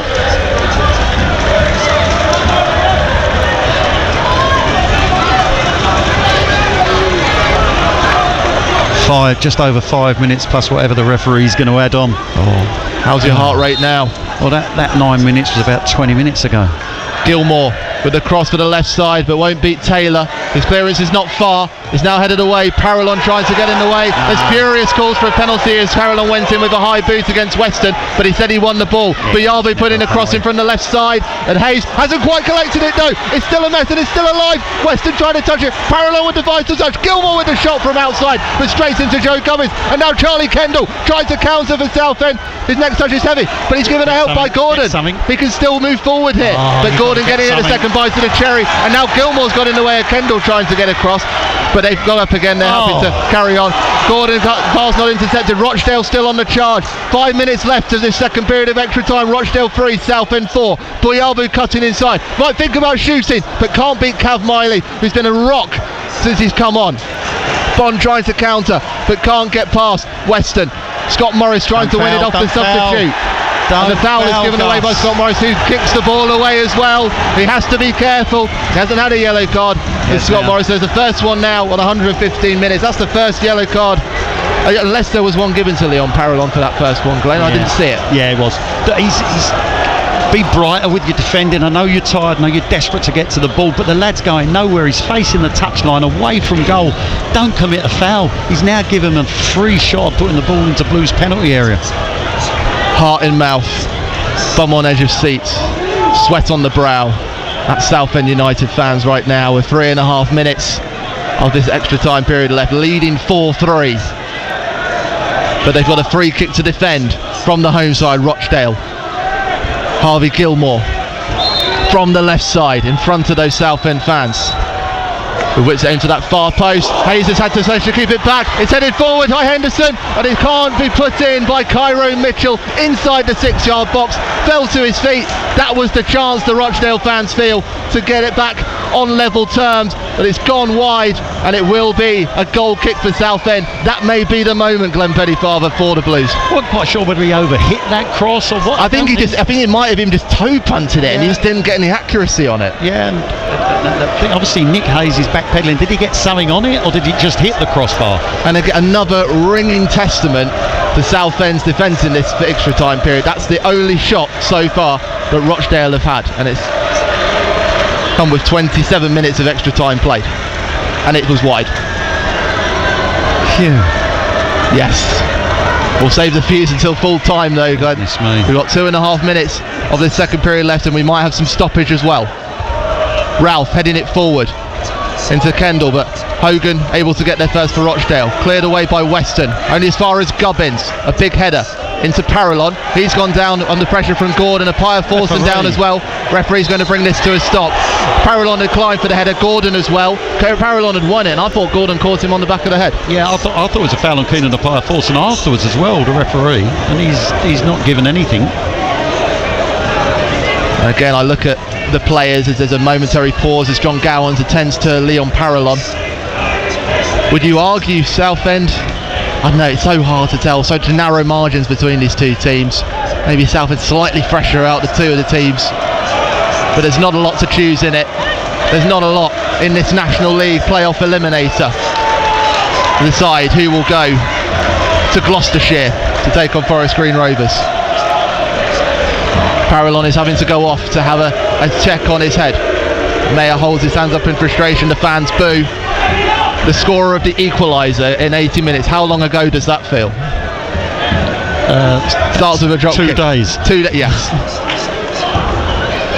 Barrett, long ball from left to right. Finds Hogan. That's a big header, but only as far as Nathan Ralph. Into Kendall. He can put it on the right. Macaulay Bonne has a run. He's going up against Adebayo Rowling. Buyalbu busting a gut to get alongside him, but Bonne continuing to run down that right wing into the corner. That's the work that Bond's been brought on to do, and now he'll use his physical presence to try and stop them, but he's managed to kick the ball off the corner flag and it stayed in. Parallon desperate to get back on the field, which he will now, as Rochdale tries to put it in high again. They find Cav Miley. He's been superb, Glenn Pennyfather, since he's come on, as Scott Morris goes down and for a throw-in for Southend. Cav Miley. Yeah, I mean, you know, to a man, Blues have been absolutely fantastic. They really have, you know, since they went 3-1 down. I mean, you know, defensively, you know, they've the goals are questionable, we understand that, but this is knockout cup football, isn't it now? And Blues, what the character they've shown in this second period, you know, they've needed big characters, they've needed big performances, and they've had that in the second half and in extra time. We're about to find out how much stoppage time there will be as we've reached 120 minutes. 3 more minutes. 3 more minutes. That's how far Southend United are away from the playoff semi-finals. They have the possession. Scott Morris with a throw down the right towards Macaulay Bond's head. He can't find Kendall, it's cleared back, but Ben Goodliffe with another booming header forwards. Barrett will let it go over the byline. Rochdale goal kick. Rochdale 3, Southend United 4 here on BBC Essex Sport. In the dying embers of what has been a superb National League contest. Header from Goodliffe only as far as Gilmore. It's put over the top of Henderson and it will trickle into the penalty area. Hayes will allow that to go out. And the manager, Jimmy McNulty, he was furiously wanting his players to keep chasing that ball before it went over the byline. Henderson eventually does it 10 seconds later, but Hayes collapses over the top of it. And he will hold the ball in his hand. He's had his ups and his downs in the game today, Glenn, but he'll be a relieved man so they can get the result here. Hayes aiming towards the right. Bon has Boyabu all over him. Will trickle out. It'll be Adebayo into throw. Straight back to Barrett. They know, and now all of a sudden it's Rochdale throwing the kitchen sink, the cooker, the fridge, the oven at the game. With seconds left, 90 seconds left at the Crown Oil Arena. With Southend leading. Kendall chasing this ball into the bottom left corner. Barrett had to get it right, which he did. He'll put it again onto the head of Cav Miley inside the centre circle. Boyabu can't get the control. Calls for a handball and it is given. Scott Morris throws his hands in the air to get the Southend fans going, and they respond in kind. They can feel it getting closer. In Gateshead, they crescendoed over about 5 minutes towards those celebrations to get into the playoff. It's going to be a bit of a faster increase in noise from Southend, but as I said, they've been singing since Charlie Kendall's goal went in. They're flooding forwards. I think they're going to try and get onto the pitch. Rochdale are going to be ready for that, but they know a huge moment in their season is less than 40 seconds away.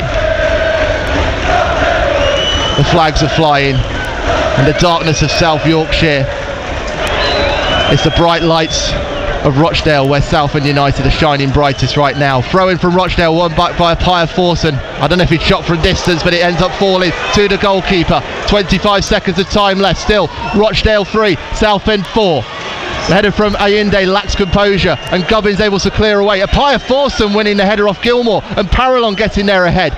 Gordon has to push it back to his goalkeeper to stop Kendall from getting in. Those seconds are just ticking longer and longer with 5 seconds away from that whistle. Gubbins punching it away. That gets the cheer. The referee takes a look and he blows his whistle to send Southend United to the National League semi-finals.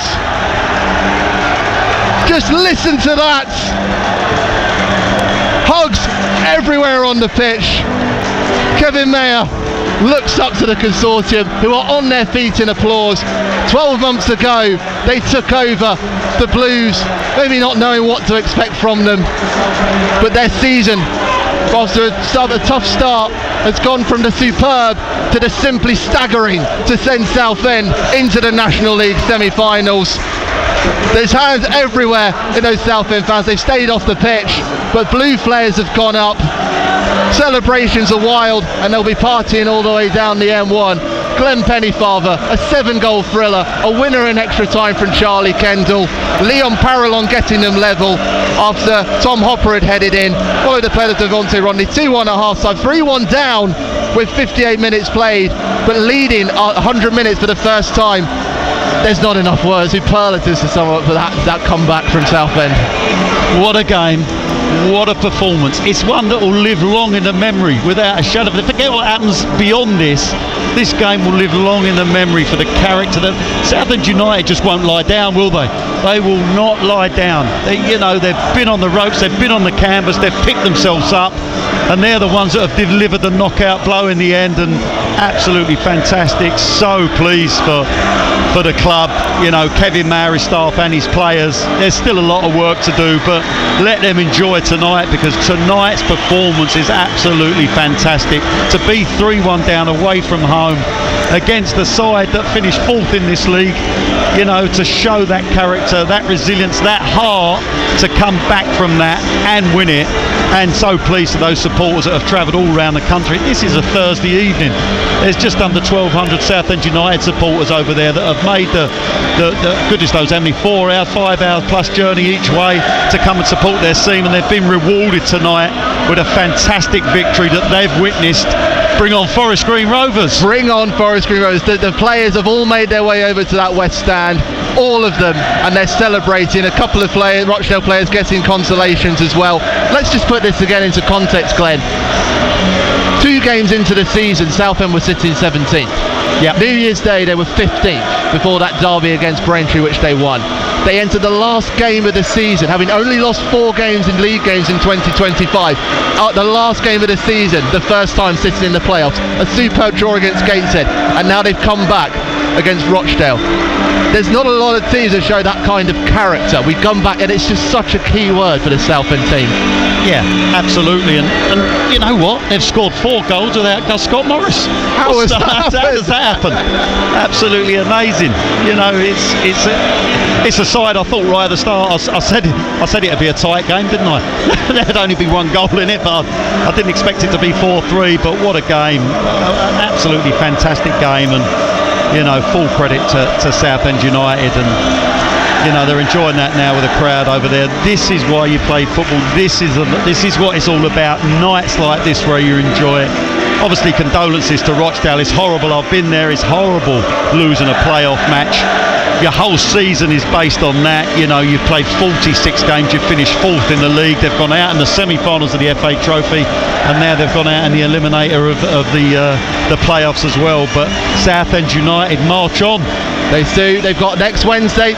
We'll be making the trip to Gloucestershire, Glenn. Just very quickly as well, as they all celebrate, they can enjoy this moment so much, but then they'll have to turn that focus against Forest Green Rovers. But they have been there and taken points. They've got to do one better. Yeah, and the irony of Harry Cardwell as well, to throw into the mix for that game. So we was there not so long ago, wasn't we, at Forest Green, and it ended up 2-2 at the time, but we did feel if the game would have gone on any longer, Southend United would have probably won that match. But it's going to be a hell of a game again, and I tell you what, it's going to be packed full of Southend United supporters at the new lawn as well. It's Glenn Pennyfather. Thank you very much for joining me at the Crown Oil Arena, where we have seen a spectacle of National League football. 7 goals, 4 of them going to Southend United.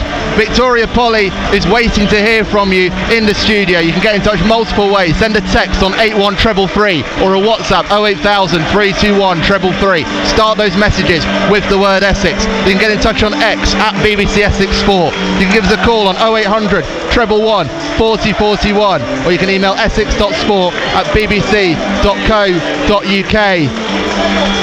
Well, there's darkness around South Yorkshire.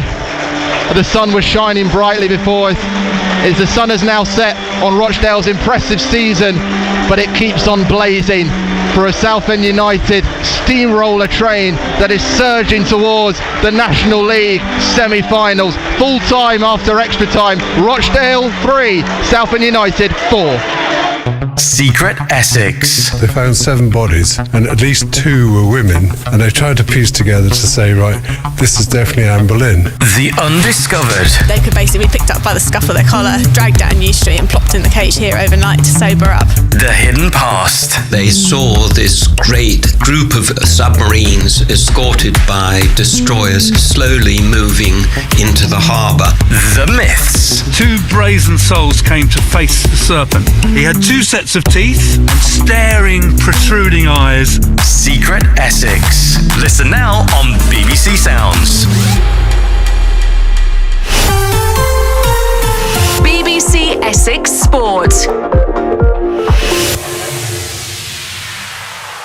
Wow. Victoria Polly with you on BBC Essex Sport. We are taking this programme to 11 o'clock because we have a lot to talk about, a lot to react to. Southend United into the National League playoff semi-finals. Forest Green Rovers next Wednesday. Make the date in your diary. If you want to react to tonight's 4-3 win at Rochdale, Southend United were 3-1 down with 10 minutes to go. 81333 on the text, 08000 321 333 on WhatsApp. Start your messages with the word Essex. Can you even put it into words at this moment in time? We are getting some messages coming in already. Dave says, just laying in a Spanish hospital bed after a hip replacement, listening to the Shrimpers going all the way. Dave, hope you're on the mend soon and hope hearing Southend United pick up that win has helped. Another message coming in says, still time for supporters to get their tickets for Kevin Mayer's testimonial match tomorrow night. Time to celebrate. What a good opportunity to get down to Roots Hall and be amongst Southend United fans to celebrate tonight's win. Alan from Beccles has been in touch as well and says, well done Southend United from a Norwich fan. I often meet up with some Southend fans at the county ground in Chelmsford. Good luck next week at Forest Green. Great coverage, says Alan. 81333 on the text, 08000 321 333 on WhatsApp.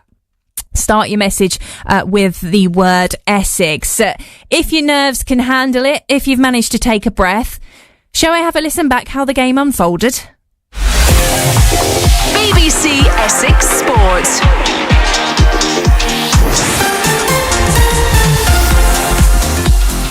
You're listening to BBC Essex Sport, where we have had drama unfold this evening in the National League playoff eliminators. Southend United sneaking into the top 7 on the final day of the season, and they've come from behind tonight to beat Rochdale. Adebayo Rowley keeps it moving though, gets the 1-2, puts it into Devontae Rodney inside the penalty area, turning and twisting, trying to get round Hayes, and he's found a way through.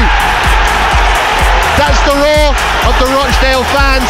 8 minutes in, Rochdale 1, Southend 0. He goes short to Hussein, gets it back, room for the cross, whipped in, across, there's a header and a goal! Nathan Ralph with the second take.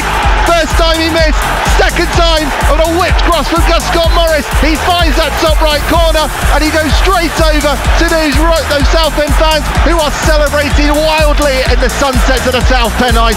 Southend back level, 23 minutes on the clock, Rochdale 1, Southend 1.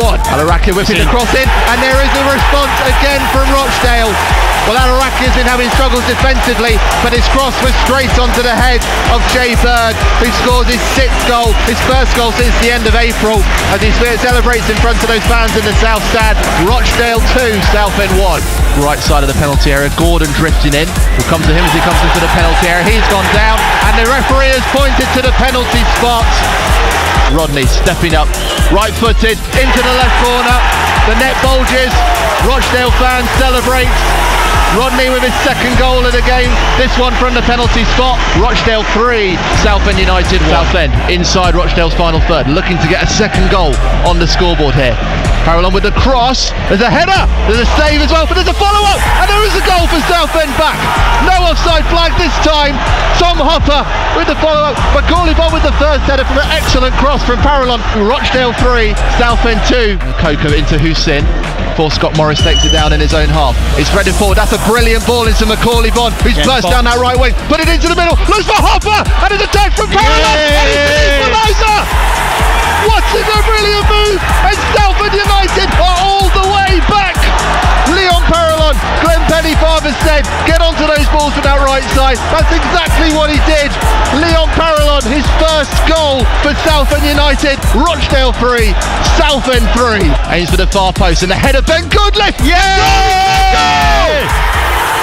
Charlie Goodall. Superstar strikes for Southend United. Sliding on the ground and perhaps sliding Southend into those semi-finals. Rochdale 3, Southend United 4. I feel like we're going to hear that goal commentary in the coming days, weeks, months, maybe even years to come. What an evening in Southend United's history. What a win to put them into the National League playoff semi-final. Would love to hear your thoughts this evening and get in touch with what you made of the comeback from Southend United. 81333 on the text, 08000 321 333 on WhatsApp. Start your message with the word Essex. We are on air until 11 o'clock. Call 0800 111 40 41. Text 81333 and start your message with the word Essex. BBC Essex Sport.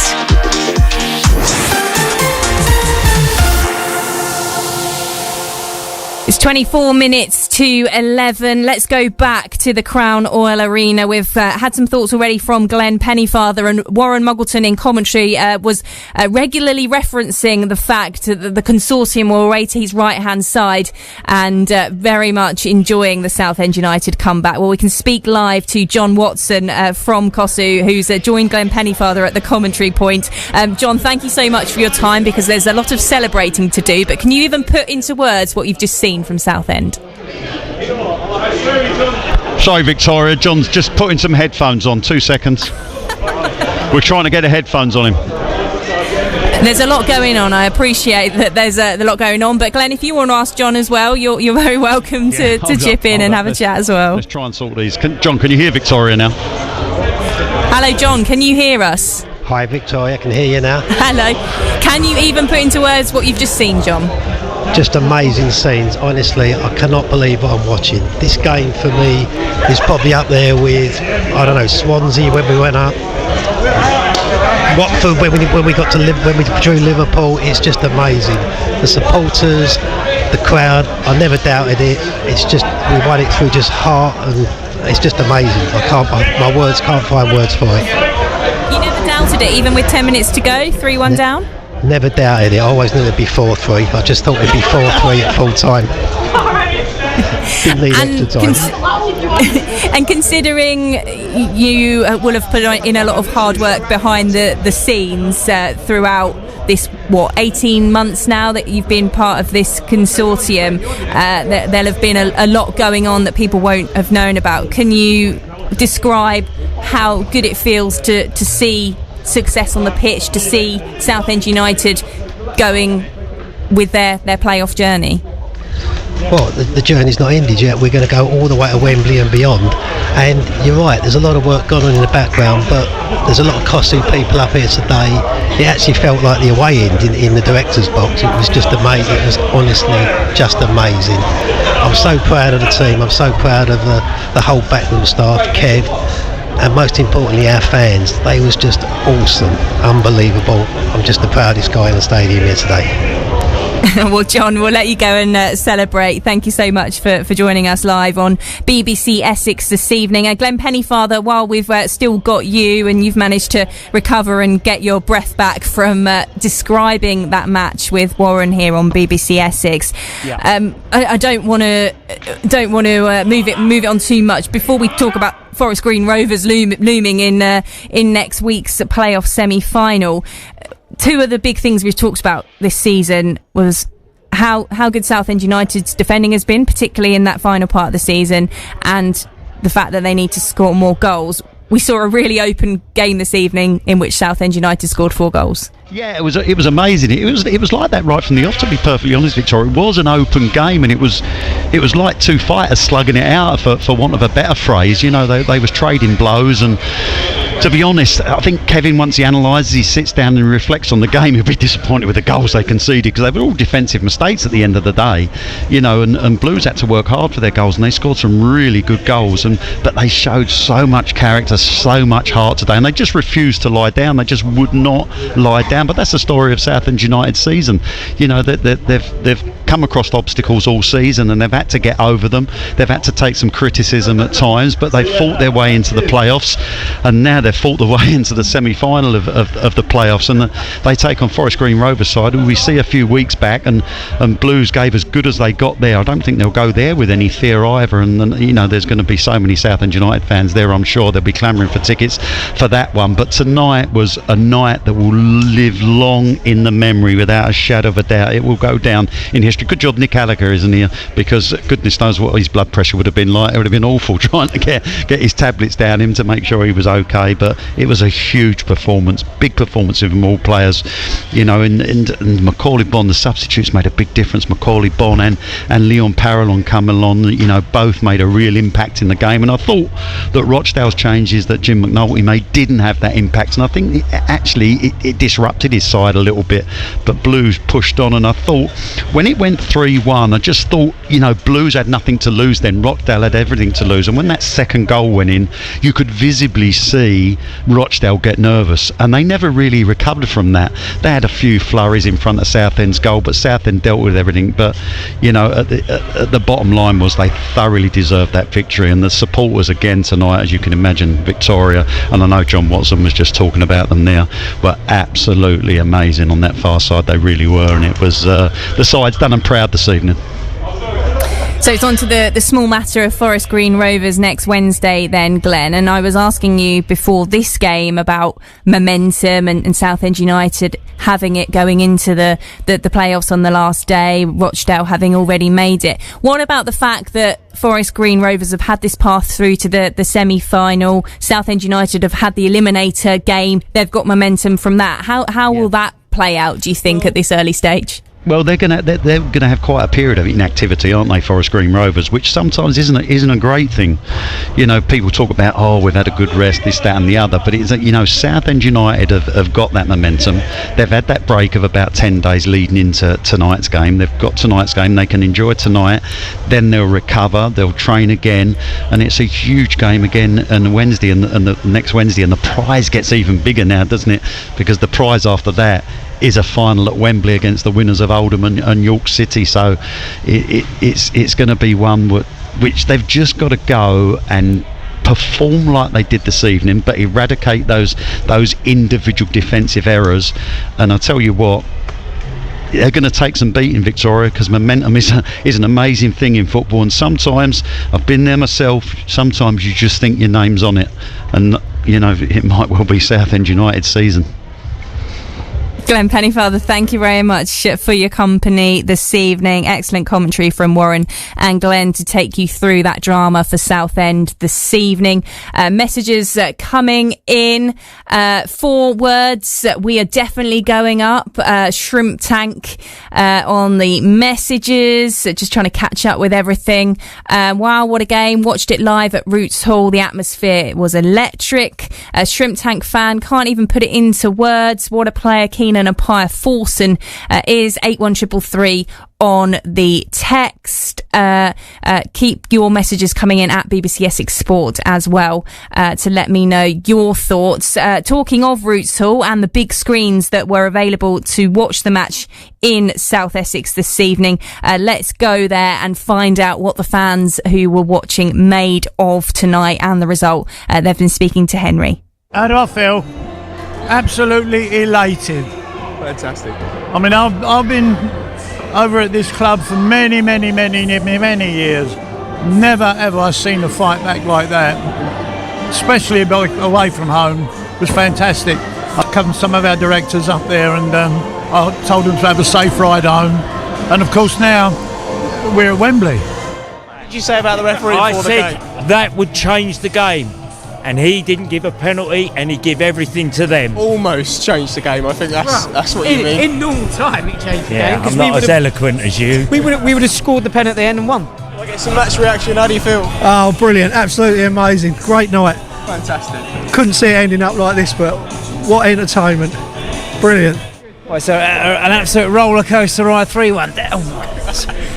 3-1 down. You're thinking, right, okay, Southend are famous for last-minute goals. Thinking about the Wembley 2015 when old Joe Piggott stepped up. It's like memories of that again.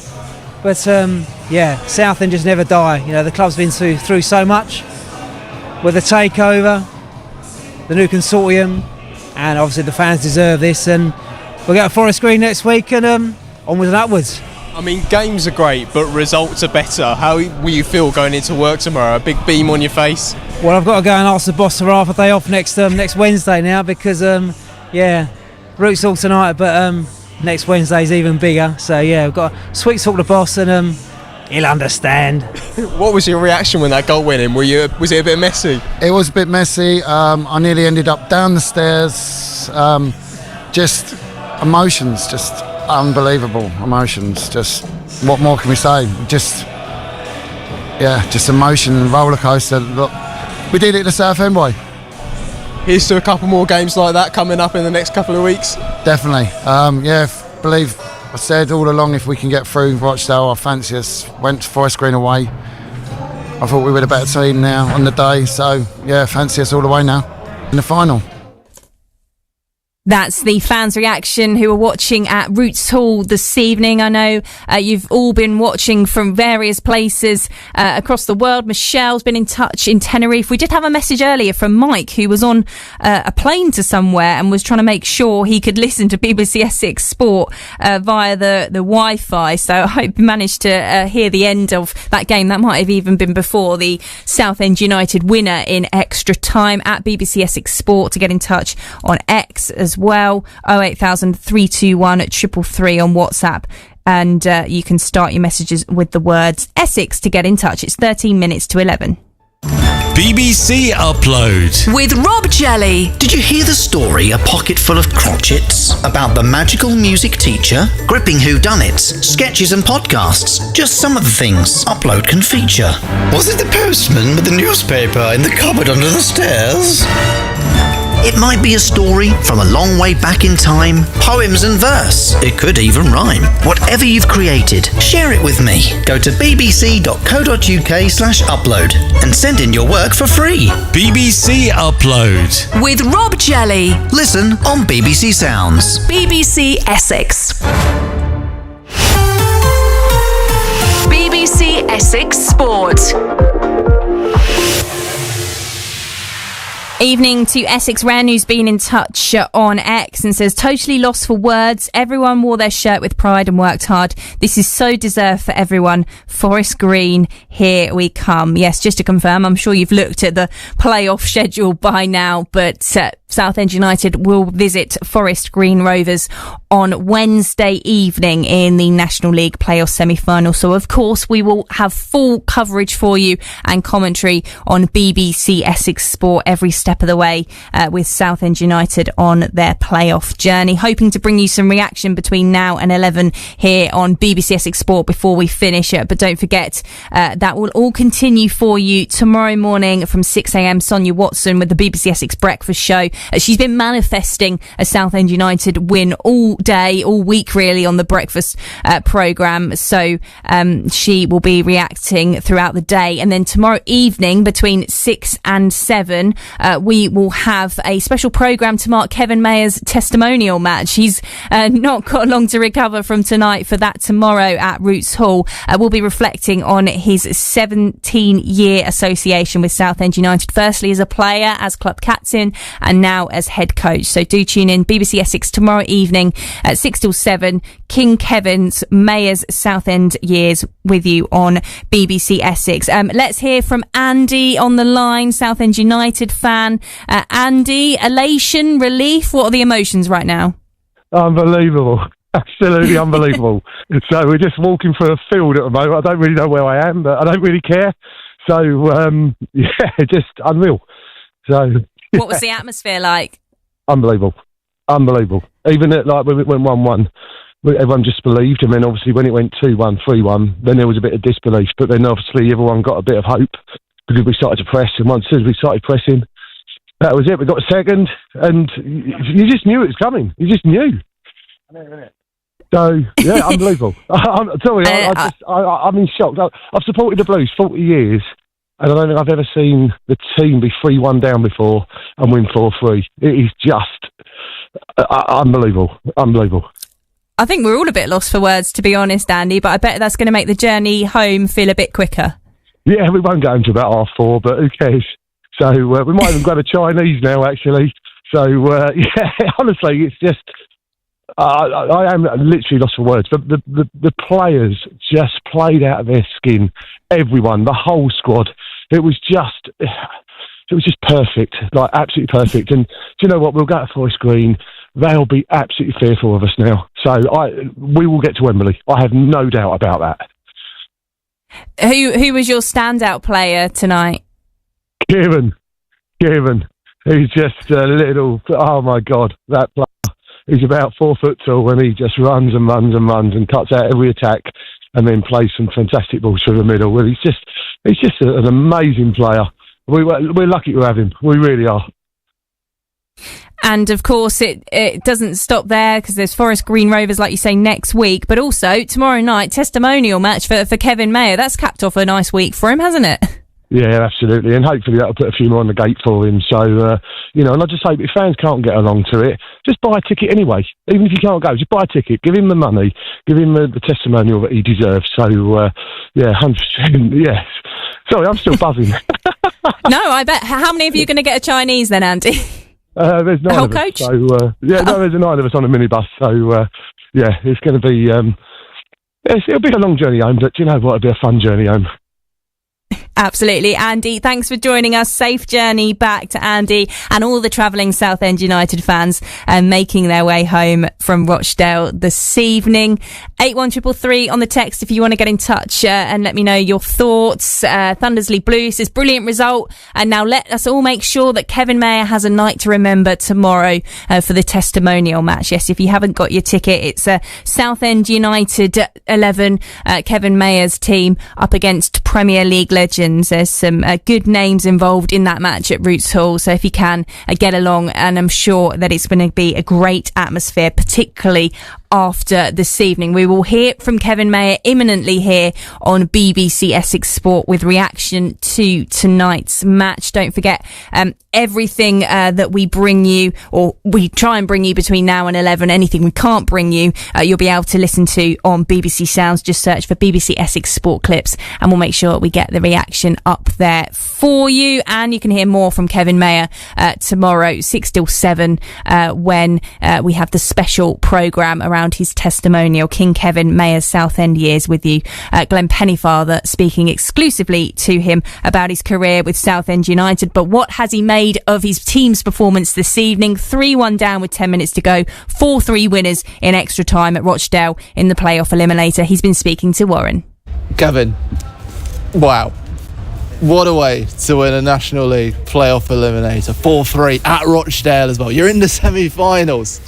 Just something for how are you feeling? Yeah, listen, absolutely delighted, of course, and I think we've gone through every emotion tonight, and I've got to give credit to the players for the way they kept going, and to come out the right side of it. Listen, what a game it must have been to watch, for a neutral, because it had a bit of everything, I think. So yeah, delighted to come up the right side against, I've got to say, a very good Rochdale top side, and it could have gone either way. And when we're 3-1 down, the game can get away from you. But we tweaked a couple of things, and luckily we got the goal, and you could feel the momentum, and the subs all played a part, which we said they would do.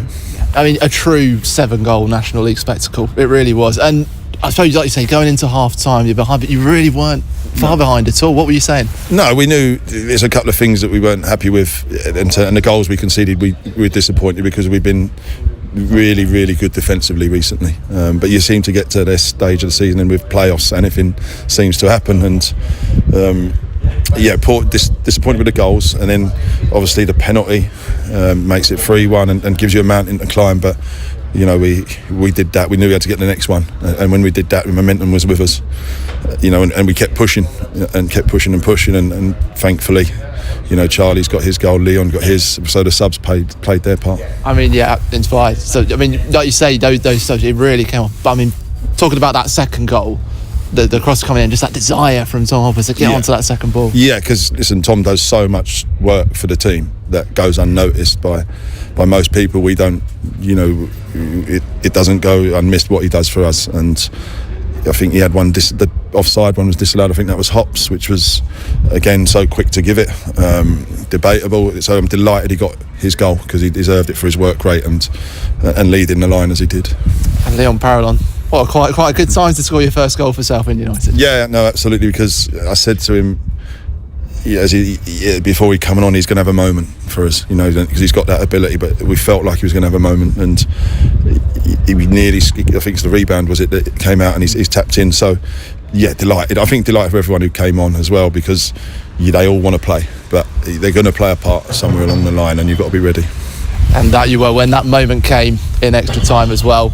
Good into the path of Kendall. I mean, you must have been thinking as well. A good time to bring him on. Yeah, listen, and we're watching one or two bodies that were tired, and Charlie's energy was going to be important, and we were just waiting for the right moment that we felt, because Hops was, I think they were having some set pieces and they're putting balls forward, and Hops does so well defensively for us that we knew there was a moment that he'd run his course and Charlie was going to come and play a part. I mentioned Ben Goodliff as well in that one. He was just absolutely man-mountainous at times, but I feel like we also must mention Keenan and Piaforson and the work rate he had in that game. Yeah, no, absolutely, and it's something that we talk about, that it costs nothing to run after the ball, and I've got to say all of them done that tonight, and Keenan was one of them who led the fight. I thought Nora as well, Ollie Coker and Cav when he come on, won so many headers, so many second balls, and it was great to see him out there as well. I feel like after tonight, if you look up character in the football dictionary, that performance from Southend will probably come up. You must be so proud of that, and like you say, that character, that determination to where you were to come back and get what an amazing result. No, absolutely, and I think, listen, you've been around us and everyone's been around us for 2 or 3 years. I don't think that's ever been a question. The club probably wouldn't have survived if it weren't for what the players' character and staff and everyone did at the football club. So yeah, it shouldn't surprise us, but when you see it again and again, it's a pleasure to watch. And again, just under so many fans, like nearly 1,200 fans. I just lost the number completely. So but it just seemed like a multitude of Southend fans out there, and so it must be pleased to do it for them. Yeah, of course, and to travel so far on a Thursday night is testament to them. They follow the club everywhere, and as they have done all season, and they followed the club when it was close to going under, and they stuck with it, so they deserve nights like this. When that full-time whistle went, does part of that come through your mind? I mean, where this moment, where's that rank for you, and what, especially for what the club's been through last couple of years? It does, yeah. I think like me, Daz and Ben on the side going, listen, what will be now, you know what I mean? There's nothing we can do in them last 5-6 minutes. It's it's in the football god's hands now, and the harder you work, the bit of luck you deserve, and the rub of the green sometimes got to go your way no matter how hard you work, and so pleased for everyone. So Forest Green Rovers coming up next as well. Bit of a short time to turn around, but just want to carry more of that, more of the same. Yeah, of course. Listen, we've got to recover. It's been a real tough night, and the lads have gone to the well again, so we'll get them in at the weekend to see where they're all at, and obviously prepare for another tough one. Of course, you got your testimonial sneaking. We've got a quick turnaround, haven't we? We have, yes. Listen, hopefully I don't think the sales of tickets have been brilliant, so hopefully we can get everyone turning up. It'll be a good night, and yeah, I'm looking forward to seeing so many family and friends, and to have it off the back of tonight is great personally, because I want it to be off something, a night like tonight that you can really enjoy now, rather than coming away with a defeat. And just to finish off as well, so many fans here, maybe watching at Roots Hall as well, going into this semi-final, what's the message to them? Listen, keep supporting the team, keep believing, because anything can happen. We know that with the football club, and hopefully we've got a couple more left in us. Congratulations, well done. Cheers, thank you.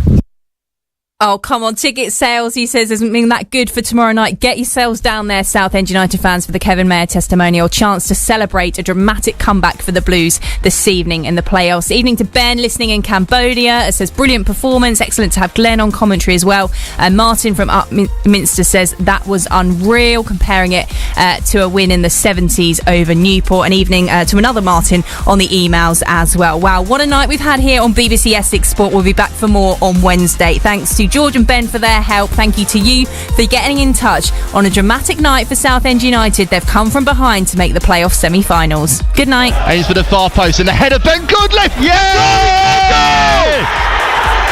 Charlie Kendall. Superstar strikes for Southend United. Sliding on the ground, and perhaps smiling Southend into those semi-finals. Rochdale 3, Southend United 4. On the BBC Sounds app, on your smart speaker, Play BBC Essex. and on your radio. The sound of Essex is BBC Essex. BBC News at 11 o'clock. This is Justine Green. A 21-year-old man is due in court in the morning in connection with fires at two properties and a car linked the Prime Minister. Roman Lavrinovich, who's from Ukraine, is accused of 3 counts of arson with intent to endanger life. Here's our UK correspondent Daniel Samford. The fires began in the early hours of VE Day, May the 8th, when a car that Sir Keir Starmer had sold to a neighbour last year was seen burning out of control. 3 days later, someone set fire to the front door of a terraced house containing a flat the Prime Minister lived in until 1997. Then on Monday, there was a similar fire at the home in North London that the Prime Minister still owns but rents to his sister-in-law. 21-year-old Roman Lavrinovich, a Ukrainian man who lives in Sydenham in South London, has now been charged with 3 counts of arson with intent to endanger life, or being reckless as to whether life would be endangered.